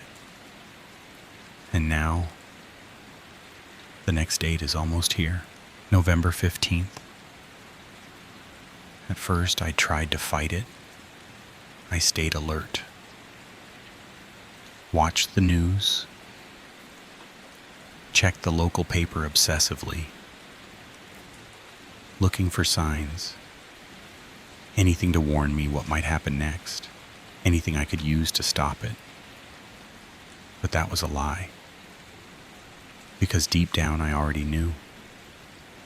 The pull had returned. Only now, it wasn't drawing me to the cypress grove. It was pulling me 6 blocks away to a pale yellow house on Maple Street. The Hendersons lived there, a family of 4, 2 teenage sons, a garden Mrs. Henderson tends with care, a tire swing, a flag on the porch. So ordinary it hurts to look at. And I know at exactly 11:47 p.m. on November 15th, that house will burn. The whispers don't leave room for doubt. They don't beg. They instruct. Patient. Calm. Inevitable. I keep telling myself I can still stop it. I could call the fire department, report a gas leak, break in and drag them out, do something. But I won't, because I finally understand. I wasn't brought to that cabin to prevent disaster. I was brought there to cause it, to complete a chain of unfinished sins, stretching backward through time. Those apology letters, they weren't guilt over past crimes. They were confessions written before the acts ever took place. People like me, people who touched the amber globe, we're not witnesses, we're the instruments. And the dates? They're assignments. I saw it in the cabin with no shadow. In the faces of the will-o'-the-wisps circling outside my window. They don't whisper dates anymore. Now they give me instructions. The matches are in the kitchen drawer. The gasoline's already in the garage. The Hendersons' house is just 6 blocks away. And tomorrow night at exactly 11:47 p.m., I'll find out whether I'm just a man cracking under pressure or something else entirely, something chosen, recruited, transformed. The amber globe is gone, but the pull it created lives in me now, growing stronger by the hour. And when it's done, when the flames have devoured the yellow house on Maple Street, I'll return to that cabin. I'll write my letter, and I'll leave it there among the others, a single sheet of scorched confession, waiting to rise into the air and find someone new, someone who will follow the glow of a beautiful, terrible sphere into a forest that was never empty. I'm sorry for what I did to the Hendersons, the letter will say. I should have resisted. I thought I could, but the pull was stronger than I expected. And the will-o'-the-wisps will wait, because there's always another letter to burn, always another name to whisper, and always another house to light the sky. Narrator voice, quiet, resigned, like the last breath before surrender.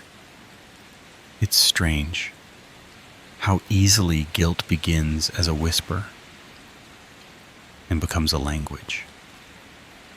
How quickly a single glowing object on your desk can unravel the life you thought you were living. I used to believe in choice, in consequence, in the comfort of free will. But the amber globe didn't demand anything. It invited. And I accepted. Now I see the truth. I was never resisting, just stalling. The will-o'-the-wisps don't beg for obedience. They know, they guide, and when the time comes, you follow. The house on Maple Street will burn tomorrow night, and I won't be watching from my window. I'll be standing in the shadows across the street, gasoline on my clothes, waiting for the clock to strike 11:47. Not because I want to, Not even because I have to, but because I already have. In some way I can't explain. The moment I entered that cabin, I lit the match. Everything since then has just been catching up to the flame. And when the job is done, when the smoke fades and the sirens howl down the block, I'll come back here, to this desk, to this letter, and I'll add my confession to the pile. Another apology, another glowing page, another whisper in the dark, because that's how it works. The globe finds you. The cabin calls you. The will-o'-the-wisps claim you. And somewhere out there, another amber globe is waiting on another desk, waiting to be touched, to be followed, to begin the cycle again. Maybe it's already found its next bearer. Maybe it's already glowing softly in the dark. So if one day you find it, don't touch it. And if you do, don't read the letter it leaves behind. Story 6. I haven't really looked at my own reflection in weeks. Not in the bathroom mirror, not in a store window, not even in the black unlit screen of my phone before it wakes.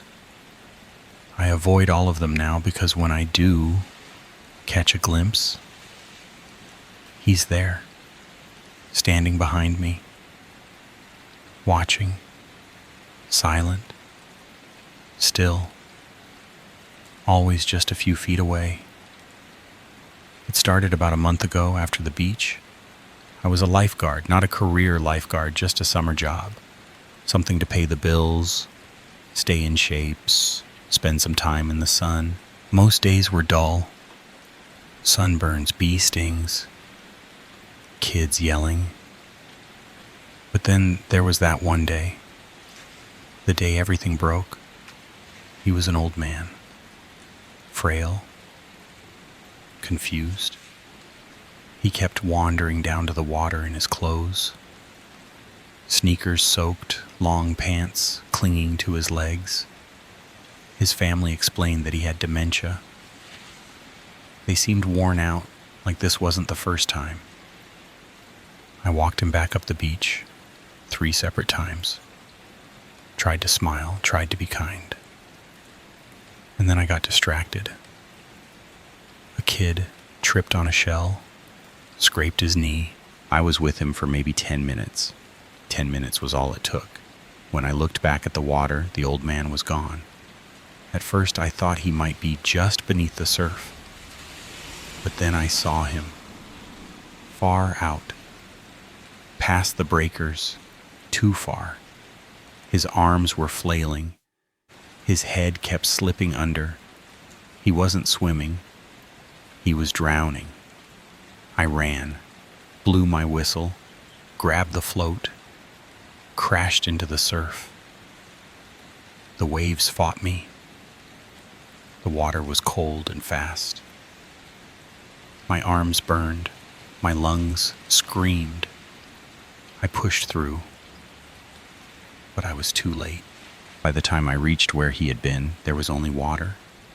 Gray, uncaring, endless. They found his body the next morning, washed up a mile down the coast. The guilt was immediate. It settled in my chest like wet cement. It was my job to watch, to protect, and I had failed. Everyone told me it wasn't my fault, that things happen fast, that no one could be everywhere at once, but I knew better. I should have seen him. The funeral came and went, quiet, respectful, and then one night I was brushing my teeth, standing in the bathroom, lights off, just the glow of the hallway behind me, and I saw him, Not directly, not in the mirror, but in the reflection, behind my reflection, standing there, soaked, bloated, his skin pale and slack, like something left too long in water. His eyes were two dark hollows. His mouth was closed, but the silence felt heavy, like he was holding back words that would never come. I blinked, splashed cold water on my face. When I looked again, he was still there, even clearer now. Not angry, not accusing, just watching. That was the first time, but not the last. The days after that were a blur. I started seeing him more frequently, always in reflections, always just behind me. In the side of a bus window as it rolled past, in the glint of a spoon at the bottom of a soup bowl, in the shimmer of rain-slicked pavement under streetlights. I stopped sleeping properly. I'd close my eyes and he'd be there again, not as a dream, not as a memory, but as something behind my eyelids, hovering, waiting. I was unraveling and I knew it. So I saw a psychiatrist. I told her everything, or at least the version I could live with. That I'd failed a man, that I was drowning in guilt, that I kept seeing his face in mirrors and water and glass. She listened quietly, nodded with that gentle, practiced empathy. She called it grief-induced hallucination, an acute stress reaction. She said it was common in traumatic situations, especially for people with high responsibility. She prescribed something light to take the edge off, anxiety meds, and gave me instructions. Avoid mirrors, avoid anything reflective. She told me the human brain is wired to make associations, and that if I could break the feedback loop, stop feeding the guilt by seeing it everywhere, my mind would heal. It sounded like good advice. I wanted it to be, so I followed it. I covered every mirror in my apartment with towels. I showered in the dark. I shaved by feel. I drank coffee only in paper cups, never in a mug. I walked past storefronts with my eyes down. It became a game of avoidance, a choreography of denial. And for a few days it seemed to work. The meds dulled the edges of my fear. I started sleeping again, even if only in fragments. I told myself I was healing, that the doctor was right, that this was just my brain trying to cope. But then came the shadow. It happened as the sun was setting. I was walking home with a bag of groceries. The light was low and golden, and my shadow stretched long across the sidewalk in front of me. And there, superimposed over my shadow, was another one, slightly behind, slightly to the left. A silhouette, unmistakably human, unmistakably him. My breath caught. I turned around. No one there. I turned back. His shadow remained, standing with mine, merging with it. That was when I understood he wasn't bound to reflections anymore. He had learned. He had adapted. He was in my shadow now, in my shape, inside the negative space that followed me everywhere. The more I avoided seeing him, the closer he crept. From behind the mirror, into the edges of my perception, from glass and chrome, into darkness and light. He was everywhere. A presence so cold, so constant, that I started to feel him even when I wasn't looking.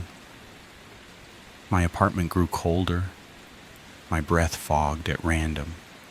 I'd hear soft, dripping sounds with no source, like seawater sliding off a corpse. I stopped taking the meds. They weren't helping. This wasn't just trauma. This was something real, something with its own rules, and it was closing in. There's something I didn't tell the psychiatrist, something I haven't told anyone. The truth is, I reached him. That day in the water, I wasn't too late. I saw his face, saw the panic in his eyes, felt his thin fingers scrabbling at my arm. I had him. I could have pulled him in, but I didn't. I held him there. Just a few seconds longer. Long enough. I watched the bubbles stop. Watched the light fade from his eyes. Then I let him go and played the part of the horrified rescuer who had arrived too late. You see, lifeguarding offers opportunities. People are vulnerable in the water, exposed, isolated. The ocean makes it easy to hide intention. I didn't plan to be that kind of person. It just happened.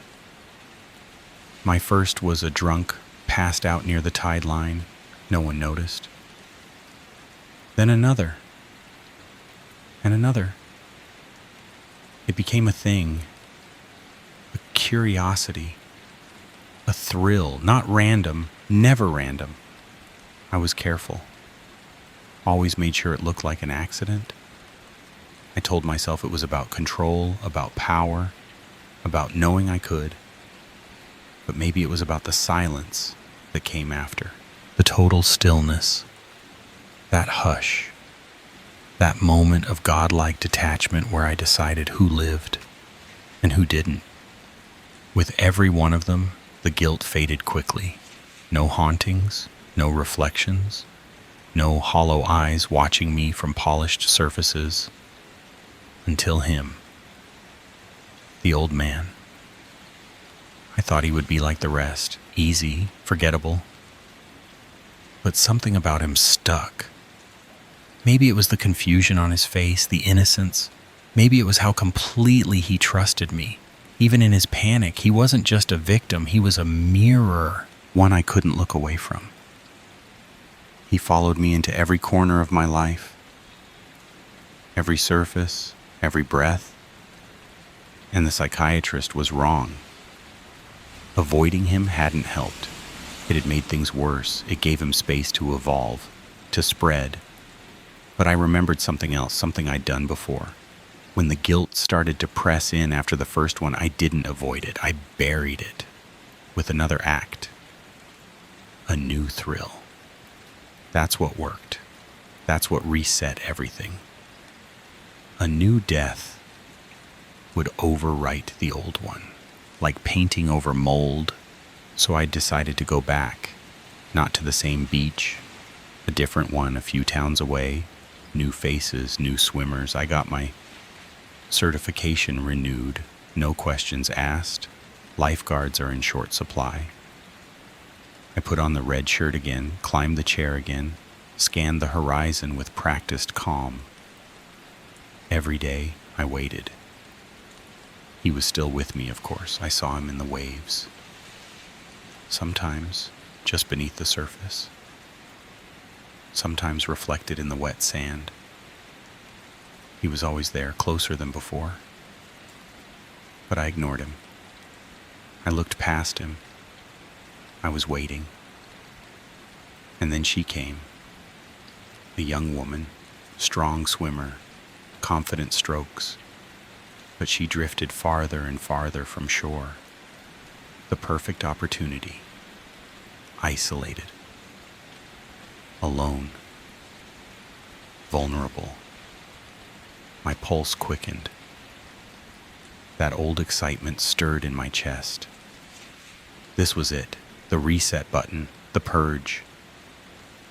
I grabbed my float, stepped off the chair, and headed for the water. I wasn't too late this time. I would be right on time. The water was cold as it touched my ankles, sharper than I expected, like tiny knives against my skin, but I welcomed it, the way I always did. This was my element, the place where I decided things, where I felt most in control.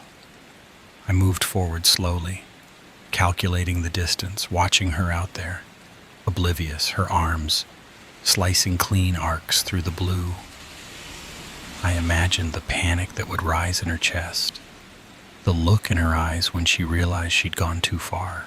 I took another step, and that's when it happened. It wasn't a slip, it wasn't a cramp, it was hands.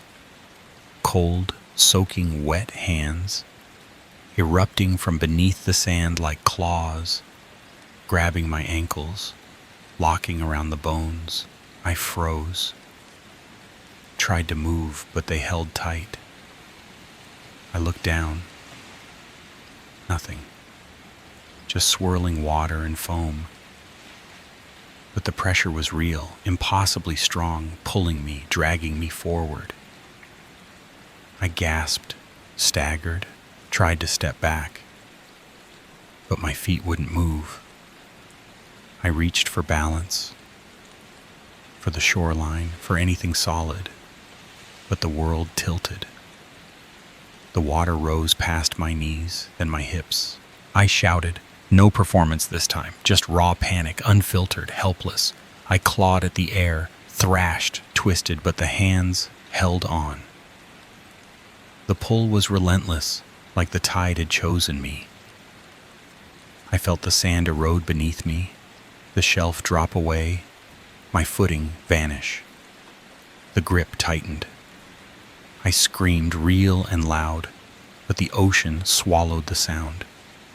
And then, just as sudden as it began, it stopped. The hands released me with a strange gentleness, like they'd made a point, like the message had been delivered. I stumbled back, coughing, gasping, dragging myself onto the sand like some shipwrecked wretch. I lay there for what felt like hours, the sun beating down, voices in the distance laughing, unaware, alive. And when I finally looked up, he was there, standing in the shallows, not a reflection, not a shadow, him, the old man, as waterlogged and bloated as ever, clothes hanging like seaweed, eyes like black wells that pulled the light from the air. But this time, he was smiling, a slow, knowing smile, the kind that doesn't reach the eyes, a smile that said, I know what you are, I know what you've done, and I'm not letting you do it again.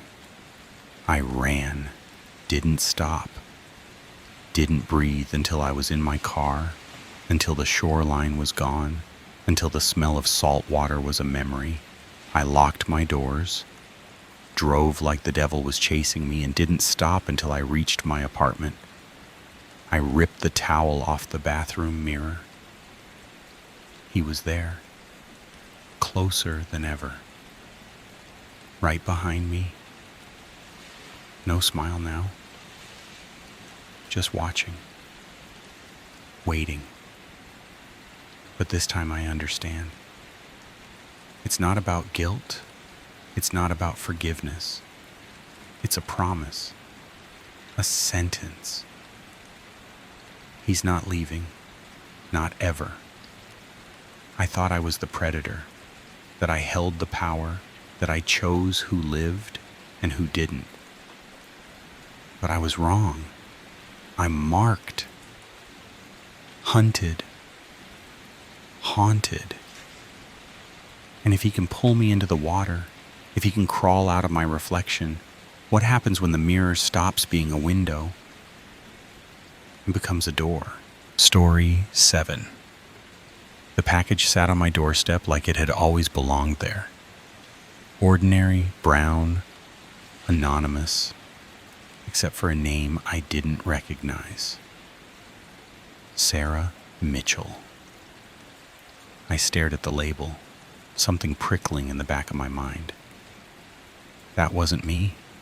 I'd never heard of her, but it wasn't the name that unsettled me.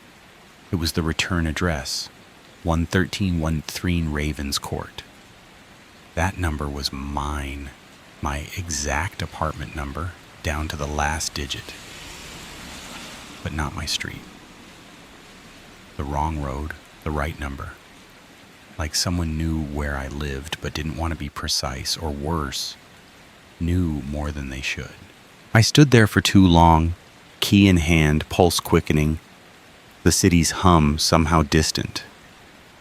I should have walked away, reported the mix-up, let the postal service clean up the mess.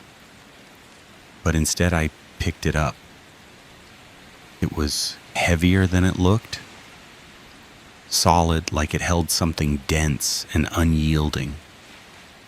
The moment I crossed the threshold with it, something changed. The air in my apartment felt thicker, like the oxygen itself had aged.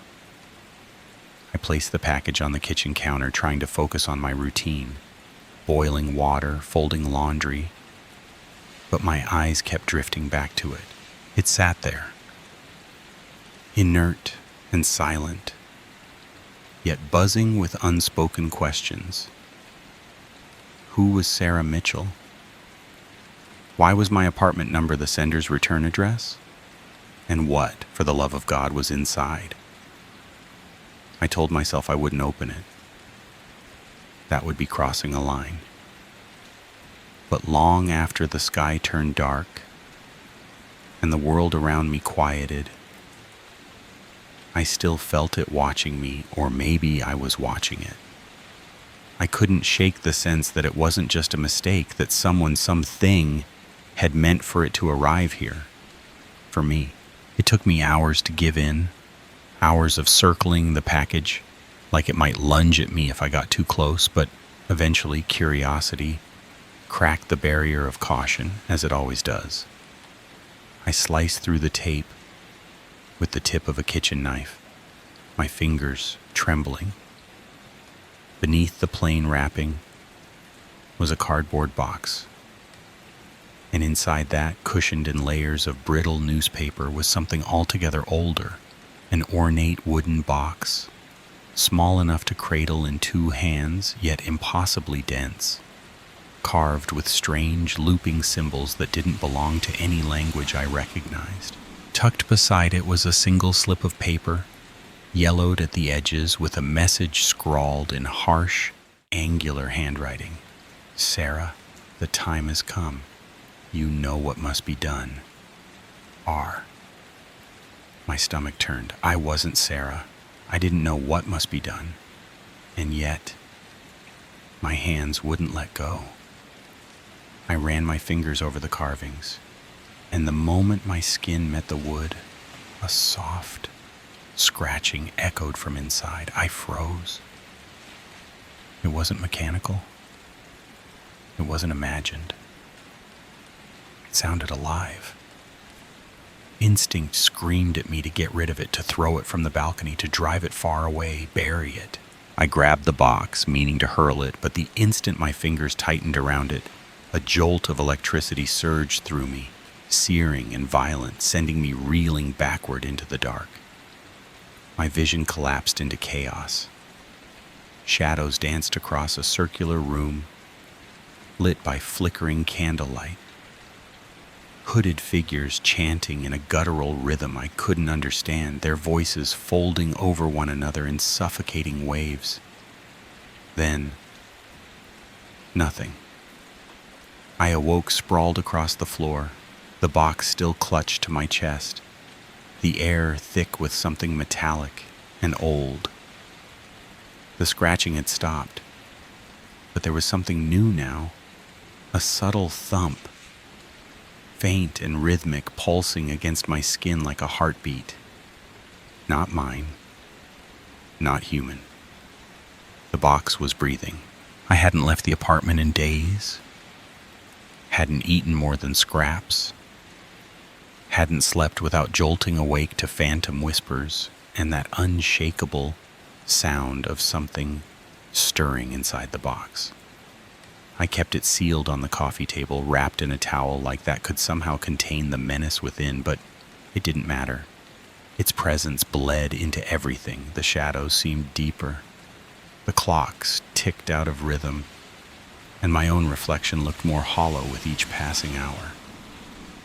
Then came the message, cold and clinical, lighting up my phone like a curse.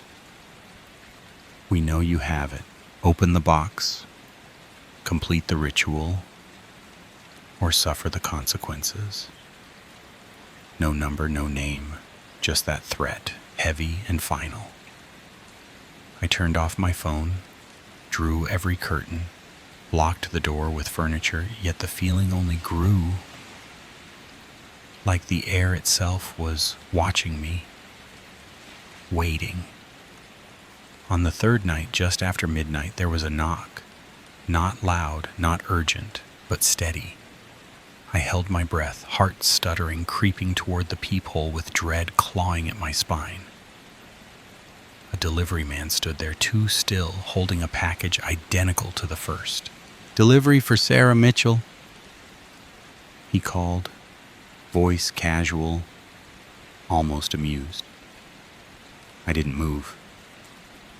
After a long pause, I heard the soft thud of cardboard meeting tile and the fading echo of retreating footsteps. I waited another hour before I dared open the door. The package sat like a warning. My hands shook as I tore it open in the hall. Inside, nestled in tissue, was a key, small, ornate, unmistakably carved to match the locked wooden box. And another note, this one scrawled more erratically than the first. "Time is running out. Speak the words, or we'll come for you." I stared down at the key, its metal glinting like it knew it had already won, and I felt the last threads of normalcy snap loose. Whatever this was, whoever these people were, they weren't going to stop. And the box was waiting. That night, I sat in the dim glow of a single lamp, the wooden box resting like a heart between us on the table, and the key, heavy, cold, waiting, pressed against my palm, as if it had already chosen its moment. The scratching had returned, louder now, impatient, like something inside was growing restless. With each second I hesitated. My pulse throbbed in my ears, matching the rhythm of that strange heartbeat I could still feel radiating from the box. I slid the key into the hidden lock. It turned with a clean, almost eager click, and as the lid creaked open, a burst of light erupted, blinding, electric, alive. I stumbled back, shielding my eyes, the air in the room swirling, as if sucked into a silent storm. From within the light, a shape rose, a small, pulsating orb, suspended midair, spinning slowly like it was breathing. Then it spoke, not in a single voice, but in hundreds, layered and ancient, whispering in a chorus that scraped against my sanity. "Speak the words. Complete the ritual." The floor pulsed beneath my feet. The walls trembled, and I froze, heart pounding because I didn't know the words. I wasn't Sarah. This wasn't meant for me. The orb pulsed red with fury. Tendrils of energy cracking through the air, lashing out, searing the edges of the room. My skin burned with static. The air turned thick like smoke, impossible to breathe. Panic clawed at my throat, furniture blackened, the temperature spiked, and then, in the middle of it all, I remembered.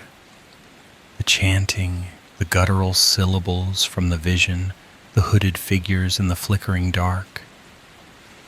I didn't know what they meant, but my lips moved anyway, forming the shapes, letting them pour from my mouth, like someone else was speaking through me. The orb responded instantly, flaring brighter, swelling with power, and lifting me from the floor. I hovered in the air, weightless, suspended in blinding radiance, as my voice merged with 1,000 unseen echoes. The room disappeared. Time unraveled. And somewhere beneath it all, I felt the ritual consuming me. When the light finally collapsed into itself, the silence that followed was absolute. Thick. Unnatural. Like the world had stopped breathing. I dropped to the floor with a thud, coughing, my limbs trembling from whatever force had held me aloft moments before. The apartment was unrecognizable. Walls scorched black, shelves overturned, air warped with heat and static, and at my feet lay the wooden box, lid flung open, utterly empty. But the emptiness was a lie. I could feel it, still. Its pulse now inside me, threading through my veins like liquid fire. Every cell in my body thrummed with the memory of that orb, its whispers etched into my bones, its power leaking into the corners of my thoughts. I wasn't the same. I knew that now. Something had changed. Not just in the room, but in me. Then came the knock. Soft, rhythmic. I stumbled to the door, barely able to stand, heart racing as I peeked through the peephole. They were waiting. A group of them, cloaked figures draped in black, faces shadowed by deep hoods. And standing at the front was the delivery man, the same one who had brought the second package. Smiling, calm, as if everything was unfolding exactly as planned. He looked directly at me, as if the door wasn't even there, and said, "Well done, Sarah." Or should I say, "Vessel of the ancients." My mouth went dry. I hadn't told anyone about the ritual. I hadn't said a word, but they knew. They had always known. I backed away, feeling my knees weaken, feeling something inside me stir at the sound of that title. Vessel. Like I had only been a container all along, waiting to be filled. And now I was. I don't know when the final piece of me gave in. Maybe it was when I spoke the words I didn't understand, or when the orb vanished into my chest like it had found its rightful home. But standing there at the threshold, watching the robed figures part like a silent tide, I understood one truth with terrifying clarity. I wasn't Sarah Mitchell, but I had become her. Or rather, I had become what she was meant to be. The vessel, the chosen, the mistake that was never really a mistake at all. My hand moved on its own when the leader extended his, fingers trembling as they met his grasp. And the moment our skin touched, something deep inside me shifted. Like an ancient lock clicking open after lifetimes of waiting. I glanced back once, just once, at the ruined fragments of my old life, the scorched walls, the shattered lamp, the still glowing box now hollow and meaningless. Everything I had known, every version of myself before this night, dissolved like ash in a forgotten dream.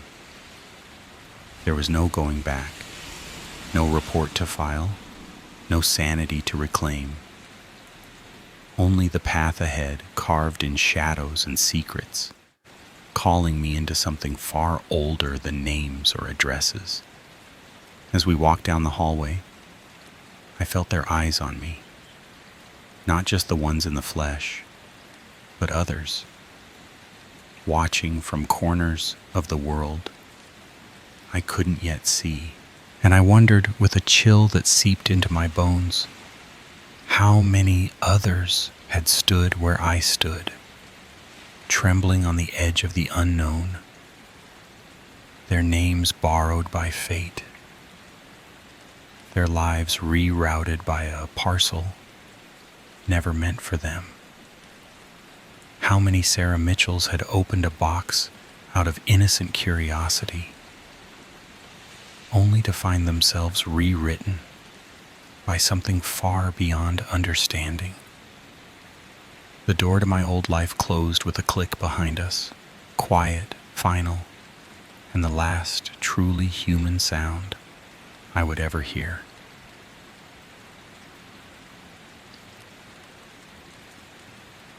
Story 8. The sky had turned a shade of black I'd never seen before. Thick, swirling clouds, boiling above the ocean like smoke rising from some ancient underwater furnace. The wind howled, and the waves slammed themselves violently against the rocks.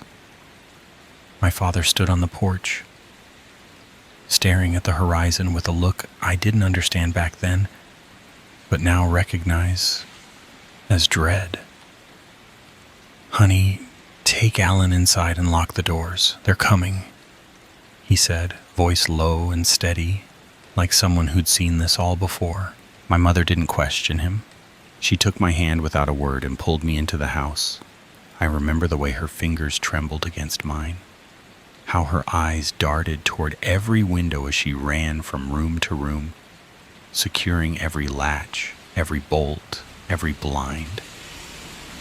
I stood in the hallway, unsure whether to be afraid of the storm or of something else entirely. When she returned to the kitchen, she stood silently, staring out the window like she expected someone to appear at any second. "Mom," I asked, "why does this happen to us?" She broke her gaze and turned to me, her eyes soft but haunted. "It's the burden that we bear, sweetheart. You'll understand someday." She tried to smile, but it didn't quite reach her face. The thunder was close now, loud enough to make the glass in the cabinets shiver. Still, Dad hadn't come back. He was supposed to man the lighthouse during storms, but the forecast hadn't warned us. Not like this. Then, without warning, the landline rang, its shrill cry making both of us jump. Mom rushed to pick it up, pressing it tightly to her ear as if afraid the words might slip away. Her voice was hushed, trembling. "Okay. Uh-huh. Yes. I know what to do. We will. I love you too. Stay safe." She set the phone down and turned to me, her face pale and drawn. "Your father is spending the night in the lighthouse. It's too dangerous now. He can't come back." Then she looked toward the back door, and for a moment her eyes didn't blink. "They'll be here soon." I nodded, my small hands clenching. Mom closed the blinds and pulled 2 candles from the cabinet, lighting them with practiced precision. "Listen to me, Alan. If you hear your father's voice out there, no matter how real it sounds, do not open the door. It isn't him, do you understand? Yes, ma'am, I whispered. She gave me a tired smile and handed me a candle. What do you say we play some cards, huh? The storm will pass before you know it. I nodded, and together we walked toward my room, the candlelight dancing along the hallway walls like shadows trying to warn us. Mom and I played cards for what felt like hours, the storm outside never letting up, its fury a constant rumble beneath the floorboards. At some point she glanced at the clock, smiled, and said it was time for bed. She tucked me in, just like always, sitting beside me with a book and reading aloud over the distant roar of wind and waves. Her voice was soft, comforting, trying to mask the fear I knew she still carried. And they all lived happily ever after. The end, she whispered, closing the book with a gentle thump. She kissed my forehead, her lips cold. Good night, sweetie. Mom, I asked as she stood. Yes, dear? When is Dad coming back? She paused. It was subtle, but I saw the way her shoulders sank, the way her eyes avoided mine. I'm not sure, she said, forcing a warm smile. But he promised to hurry back as soon as possible. Now sleep, honey. We'll see him soon. Good night, I whispered as she gently closed the door behind her. I tried to sleep. I really did. But the storm had changed. It no longer sounded like rain. It sounded like footsteps, like whispering wind with purpose. Then came the lightning. One crack of blinding white light lit my room like a camera flash, snapping me fully awake. My heart pounded in my chest like it wanted out. I rolled over, trying to bury myself beneath the covers, but something inside me twisted. Pressure. Discomfort. I had to pee. I slipped out of bed, tiptoeing through the dark, guided only by flickers of light from outside. I used the bathroom quickly, keeping my eyes off the mirror, off the windows. On the way back, I noticed it.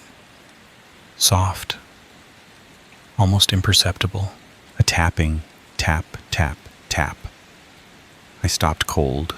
The sound was coming from the back door. Tap, tap, tap. I held my breath. Lightning flashed, and for just a split second, I saw it. A silhouette. A man. Standing motionless on the other side of the glass. My thoughts screamed to turn away, to forget I saw anything, to get back to bed and pull the covers over my head. But another thought crept in, slow and sharp. What if it was Dad? What if he'd escaped whatever horror had chased him from the lighthouse? What if he forgot his key? What if he needed me? I crept forward, every nerve in my body warning me to stop. I pressed my ear to the door. A voice was speaking, low and muffled. Alan, open the door. It's me. It's Dad. Please, son. My breath caught. I lifted the corner of the blind, just enough to see a face. It was him. Pale, soaked, shivering, eyes wide with panic. Alan, he said louder, more desperate now. Thank God. Let me in. They're coming. They're coming, and I don't have my key. I reached for the lock, my hand trembling. But something deep in my chest froze me. I heard her voice in my mind. It isn't him. My fingers were already brushing the deadbolt when I heard him again. His voice cracked with urgency, trembling, soaked in fear. Alan, please, I can see them getting closer. You have to let me in now, please. It sounded so much like him. Every word hit the part of me that needed to believe he was okay, that he had made it back to us. But still, something in my chest screamed, no. My skin prickled, my instincts recoiled, and for a moment I just stood there, frozen, torn in two. Then the silence came. He stopped talking. No more tapping, just the pounding rain and the wind howling through the eaves like a warning. I should have walked away. I should have gone back to bed, like Mom said. But then came the whisper, barely audible. Alan, son, please don't leave me out here. And I couldn't take it. I twisted the lock and pulled open the door. The wind exploded inward, slamming the walls with wet air and the scent of salt and rot. Standing there, hunched and shaking, was my father. Or what looked like him. His eyes locked onto mine, wide and frantic. Alan, he gasped. Thank you, oh thank you. But something was wrong. In the flash of lightning that followed, the truth revealed itself. His face, his eyes, weren't quite right. His skin seemed to shimmer, like oil on water, like something trying to hold shape. And then he moved. Or rather, it moved. His body began to shift, stretch, twist. I staggered backward as limbs dissolved into thick, writhing tentacles. The thing that wore my father's face let out a gurgling, wheezy sound as it lunged forward, black appendages slithering across the floor toward me. I tried to run, but the floor felt like it had turned to tar beneath me. One of the tentacles wrapped around my ankle and yanked. I screamed. Another latched onto my wrist, then my waist. I could feel the heat of it, the acidic sting where it touched my skin.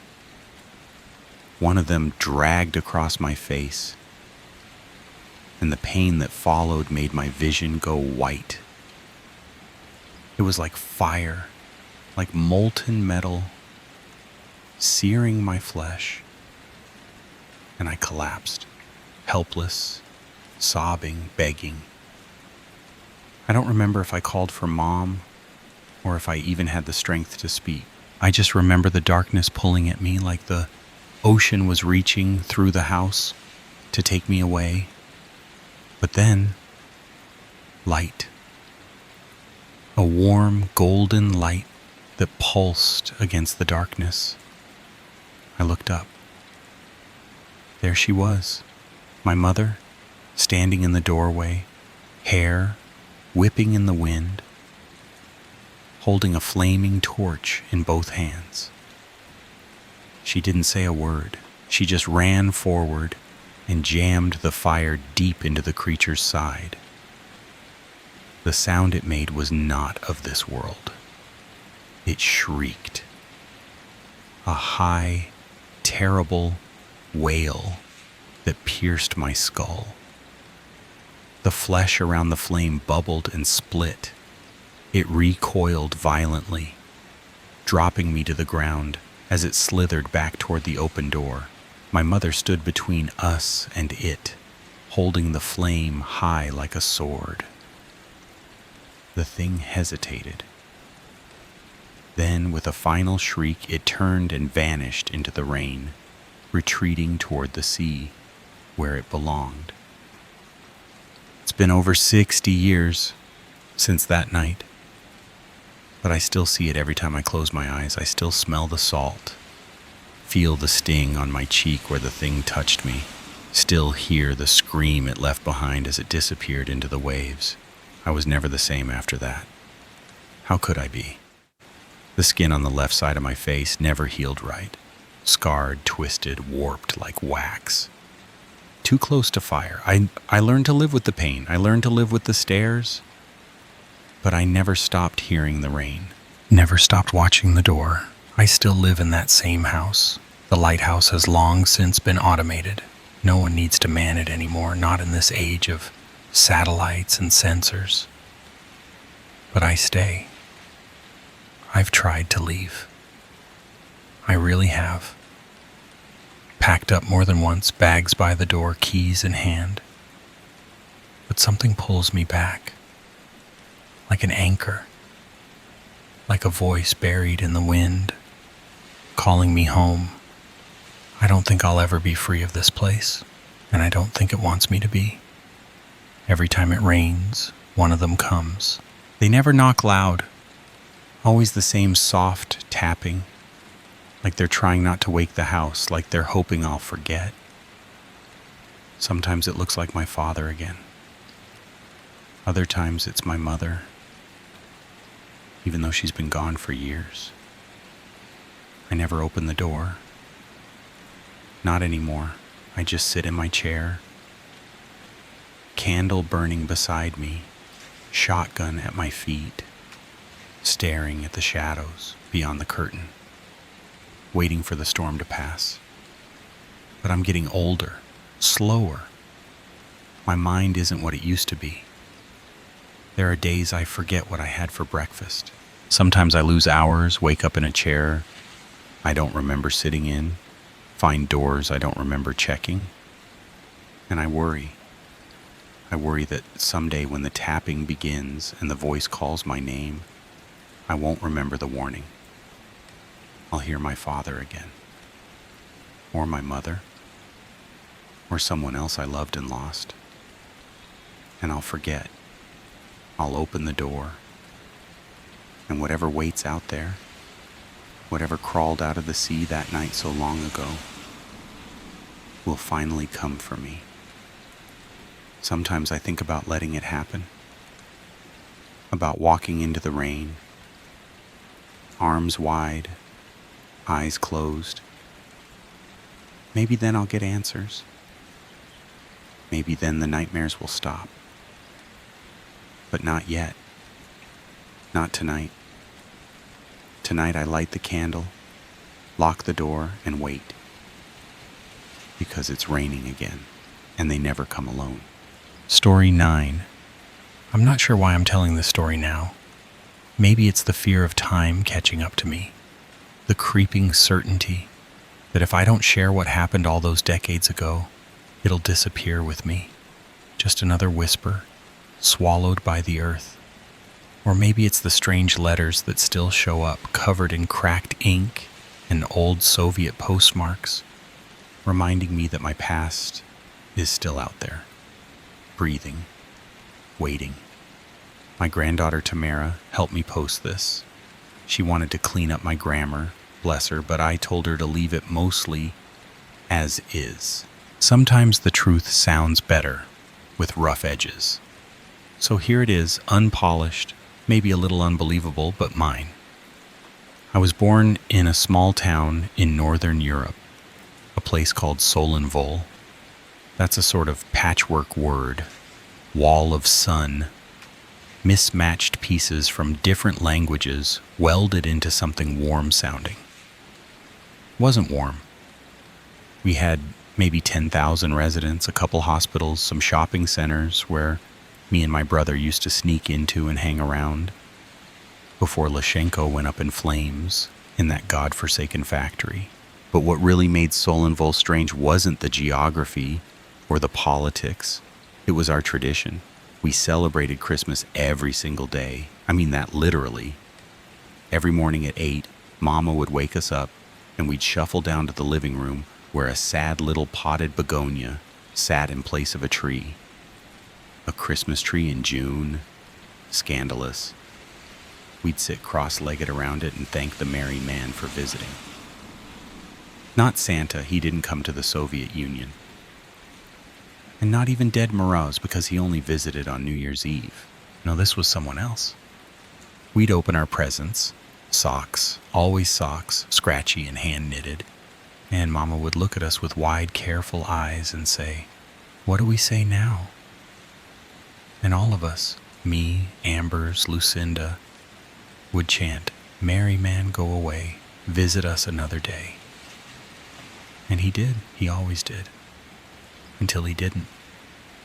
We had to wear those socks wherever we went, to school, to the grocery store. If someone asked, "Did Grandma make those?" we had to say no, they were from the merry man. If you lied, well, Mama said he didn't like it when people stole credit from him, that it made him angry, and we didn't want to make him angry. Not again. You see, my little sister Lucinda stopped getting socks. One day they just weren't there. Mama said she wasn't grateful enough. Said the merry man noticed things like that. She said he had to punish her. I was 12, and I remember that day more clearly than most things in my life. It was a Saturday, no school. We celebrated Christmas like always. My socks were purple that day, and then we scattered into our routines. Amber's was buried in textbooks, studying for a physics exam. I think he used to like the tradition before it got heavy. He'd always be the first to unwrap his gift. His bright green socks, held high like a trophy. I stayed home to help Mama cook lunch. She was making beetroot soup. Her hands dyed the color of blood. Lucinda, though, she begged to go to the new cinema. Mama resisted at first, then relented. "No, boys," she warned, waving a pink-stained spoon. "You can take money from the tea can. Consider it a birthday gift." "No, boys," Lucy promised, beaming. Then she was gone, bouncing out the door in her polka dot gray dress and those purple sandals from last year. I watched her go through the kitchen window, the hem of her dress flapping like a ghost behind her. I didn't even notice she wasn't wearing socks. Lunch was quiet. Just the three of us. I quizzed Ambers on states of matter. "States of bullshit," he muttered. Then we played for a bit, using his new soldier figurines and pretending my raggedy doll was their grieving widow. It was a strange game, not fun, but it filled the time. Dusk came, and Lucinda didn't. Mama started to pace, biting her nails. By bedtime, she was hysterical. The police were called. There were searchlights and muttering neighbors. Eventually, they found her. I won't describe what they told us. I can't. Just know that she survived. Barely. She spent months in the hospital. When she came home, she didn't speak much, and she never celebrated Christmas again. Not the next day, not the next week, not ever. The next morning, there were 2 pairs of socks under the begonia. Green for Ambers, mustard for me. And Lucinda? There were legs. Tiny legs. Sticking out from under the plant. Wearing the same purple sandals she wore to the cinema. And no socks. So that's why I'm telling you this. Maybe it's a warning. Maybe it's guilt. Maybe I want someone to go back to Solinvol to find what I couldn't. If you do go, tell them Elena sent you. Ask for Rory. They won't ask more after that. But whatever you do, wear the socks. And never forget to say the words, "Merry man, go away. Visit us another day." Story 10. The neon sign buzzed weakly above the rusted roof, casting a pale, flickering glow over the crumbling concrete lot as I rolled my battered Chevy to a stop, the engine coughing in protest before dying altogether. The fuel gauge had been flirting with empty for the last 10 miles, and I muttered a quiet, breathless thanks to whatever force had dragged me this far. Stepping out into the midnight air, a sharp gust swept across the lot, stinging my face with grit and carrying a scent that was almost chemical, like rain twisted with something decayed and wrong. The skin along the back of my neck prickled as if something unseen had brushed past, and I froze, eyes sweeping the darkness, but there was nothing there. Just shadows that seemed too still. The station looked like it had been forgotten by time, with flaking paint, a sagging roof, and half the fluorescent lights inside the convenience store sputtering in and out. I was running on fumes, in the tank and in my bones. And I told myself beggars can't be choosers as I approached the nearest pump. Credit card in hand, I cursed under my breath when I saw the sign taped across it in faded marker. Cash only, of course, with a sigh that felt heavier than it should have. I turned toward the store, the glass door reflecting a ghost of myself. Unshaven, hollow-eyed, clothes creased from too many sleepless nights behind the wheel. This trip was supposed to be my reset, a final break from the wreckage I'd left behind, but here, stranded under a dying neon sign in the middle of nowhere, I felt more lost than ever. As my hand touched the door, the glass was strangely cold, and for a brief moment I thought my reflection moved just a beat too slow, as if it lagged or watched me with its own intent. I blinked it away and stepped inside, the bell above the door giving a shrill metallic jangle that echoed longer than it should have in the stale air. The place smelled of old cigarettes and rusting metal, and somewhere beneath it all, something faintly sweet, like rotting fruit or blood, left too long in the sun. I didn't know then, as I crossed that threshold, that I had already passed a point of no return. The moment I stepped inside, the door groaned shut behind me like it hadn't been opened in years, and the sound seemed to stretch, warping through the dim, flickering space, as though the air itself was reluctant to carry it. The stench hit me first. Old cigarettes soaked deep into the walls, stale motor oil clinging to the floor, and something beneath it all, faint but unmistakable, like rusting iron mixed with rot. The overhead fluorescents buzzed irregularly, casting strobe-like pulses across the narrow aisles, making the dusty shelves twitch with shadows. Behind the counter stood a man who seemed almost carved from the same decay as the building, stooped, silent, wrapped in layers of threadbare flannel, his face lined deep as cracked pavement, and his eyes hidden behind thick glasses that shimmered with reflections too sharp, too wrong. I cleared my throat and stepped toward him, trying to ignore the hollow thud of my boots on the warped tile. "Evening," I said, keeping my voice steady. "Fill up on pump 3, please." He didn't respond, didn't blink, didn't move.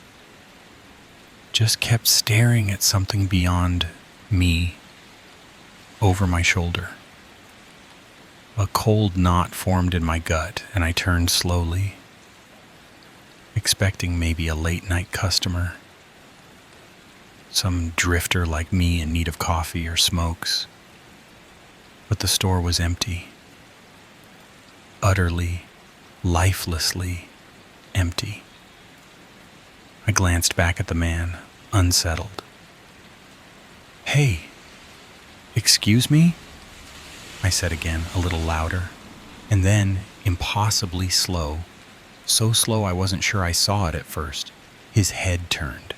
The glasses slid down the bridge of his nose as he shifted his gaze to mine, and I saw them, eyes completely white. No iris, no pupil, just a milky, clouded void that stared straight through me. A cold shiver passed down my spine, and I felt like I'd been dropped into a world that no longer operated by rules I understood. His voice, when it came, was dry and rasping, like parchment scraping across bone. "You shouldn't be here," he whispered. And the sound didn't seem to come from his mouth, but from every corner of the store at once. "It's not safe. They're coming." My mouth opened, but no sound came out for a moment. "Who's coming?" I finally managed, the words feeling brittle on my tongue. "Look, I just need gas and I'll be gone."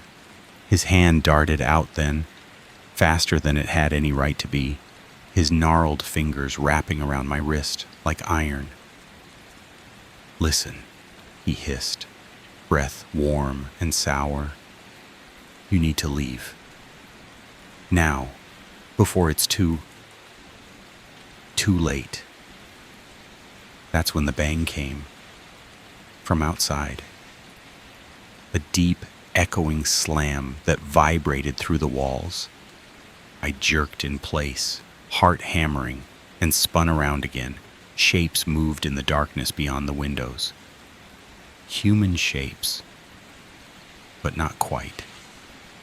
There was a wrongness to the way they walked, stiff and stuttering, their limbs bending just a little too far, their heads cocked at unnatural angles as they approached, slowly, deliberately, like predators who'd already decided I wasn't worth running from.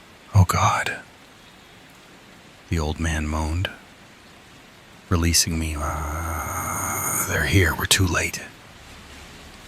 My breath came in short, sharp bursts now. Adrenaline kicking in, every muscle screaming to run. "Who are they?" I asked, but he was already moving surprisingly fast for someone who looked moments from the grave. Shoving open a door behind the counter marked "Employees Only." "Go," he barked, pushing me through. "Out the back, run, don't stop. Don't look back. Just run." I hesitated, just a heartbeat. But then another bang. Closer this time, sharper, like a boot against glass. And I didn't need to be told twice. I burst into a narrow hallway lined with storage, shelves, and crates, sprinting toward the faint moonlight spilling through an exit door at the end. Behind me, I heard the shattering of windows, the metallic screech of shelves falling, and a sound that I can only describe as screaming. Except it wasn't human. It was layered and warped, like multiple voices screeching through a single throat.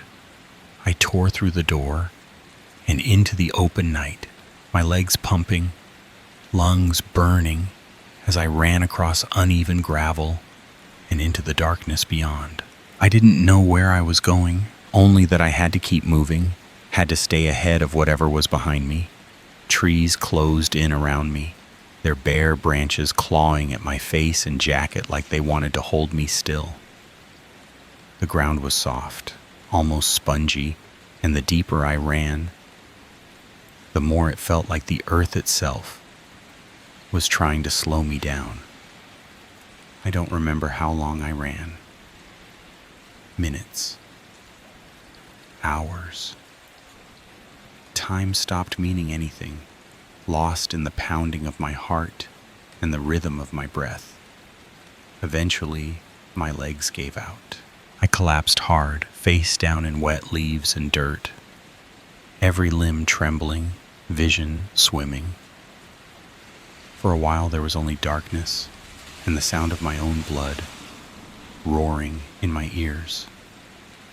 And then I heard it, a low, pulsing hum, deep and resonant, vibrating through the air and into my bones.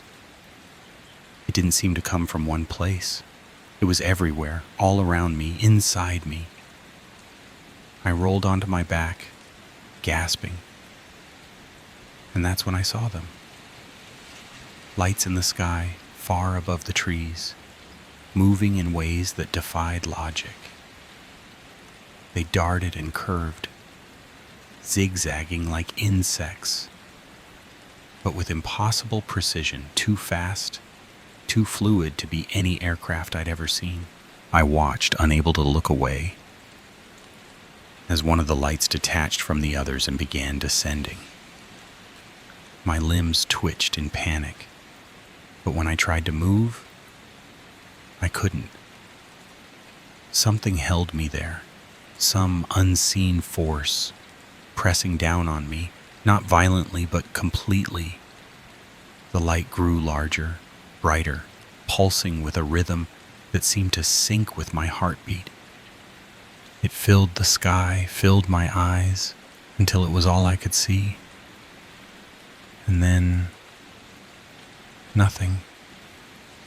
No pain, no sound. Just an all-consuming, absolute darkness that swallowed me whole. I woke with the sun in my eyes and the taste of dirt in my mouth, sprawled awkwardly at the edge of the highway, like some roadkill that fate forgot to finish off. My clothes torn, skin scraped raw, and every muscle aching, as if I'd been clawing my way out of something far deeper than a dream. For a moment, I just lay there, blinking against the harsh daylight, unsure of who I was or where or when,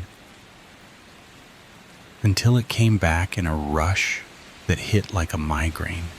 The old man, the store, the things outside, the lights in the sky, that unbearable brightness swallowing me whole.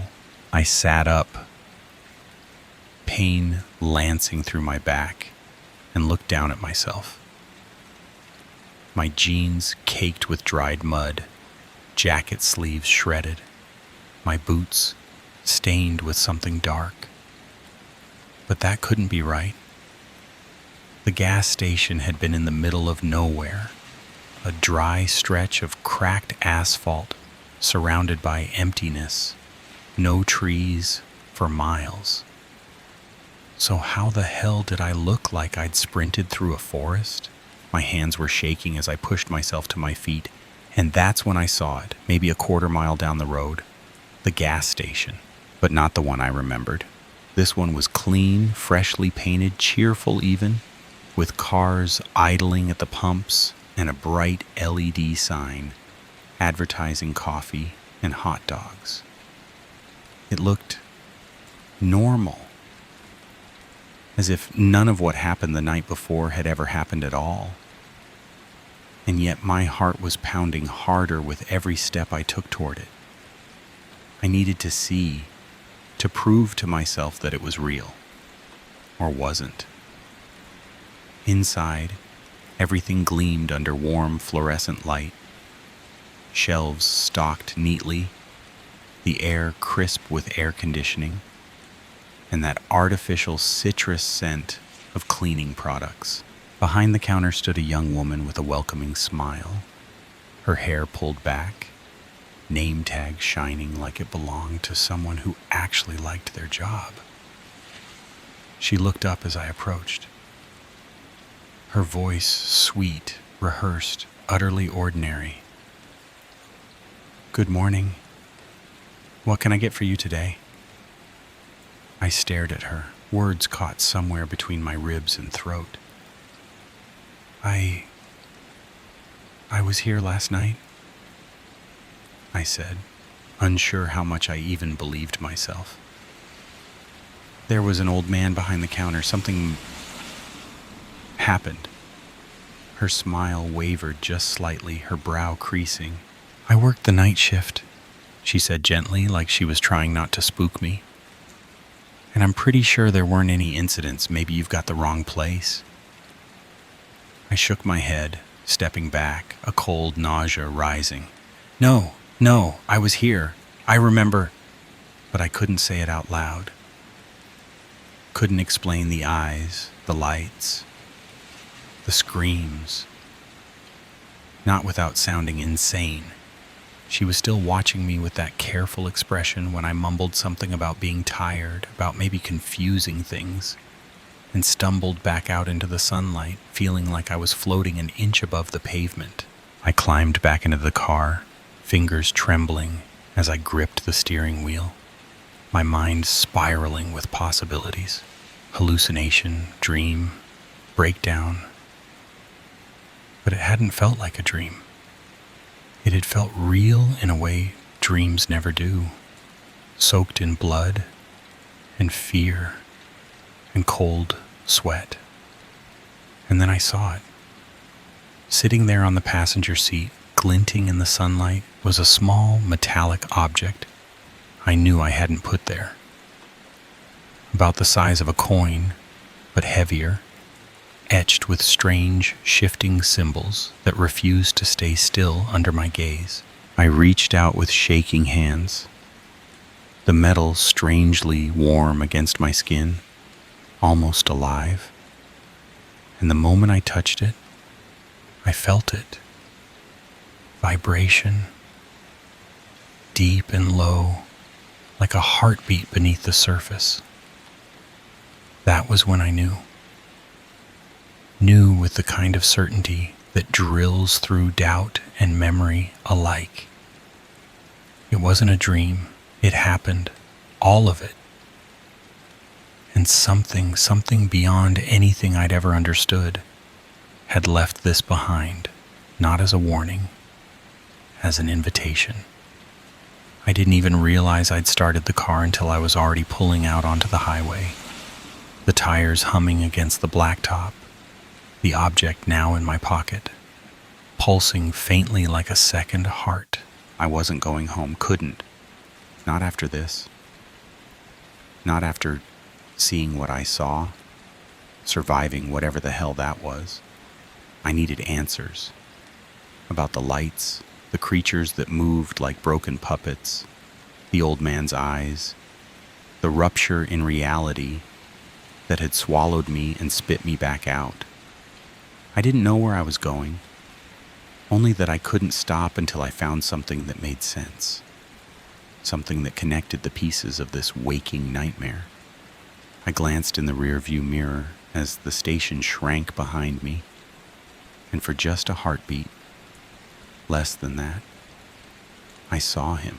The old man standing where the girl had been, his milky white eyes fixed on me through the glass. No expression, no movement. Just that same dead stare. I blinked, and he was gone. I gripped the wheel tighter, pushed the accelerator a little harder, the lines on the road stretching longer and longer into an unknown future. The object throbbed in my pocket, like it knew something I didn't. And in that moment I realized this wasn't the end of something, it was the beginning. The world I thought I knew had cracks in it now. And something was seeping through, something watching, something waiting. I didn't know what lay ahead, but I knew one thing for certain. The truth was out there, and it had already found me.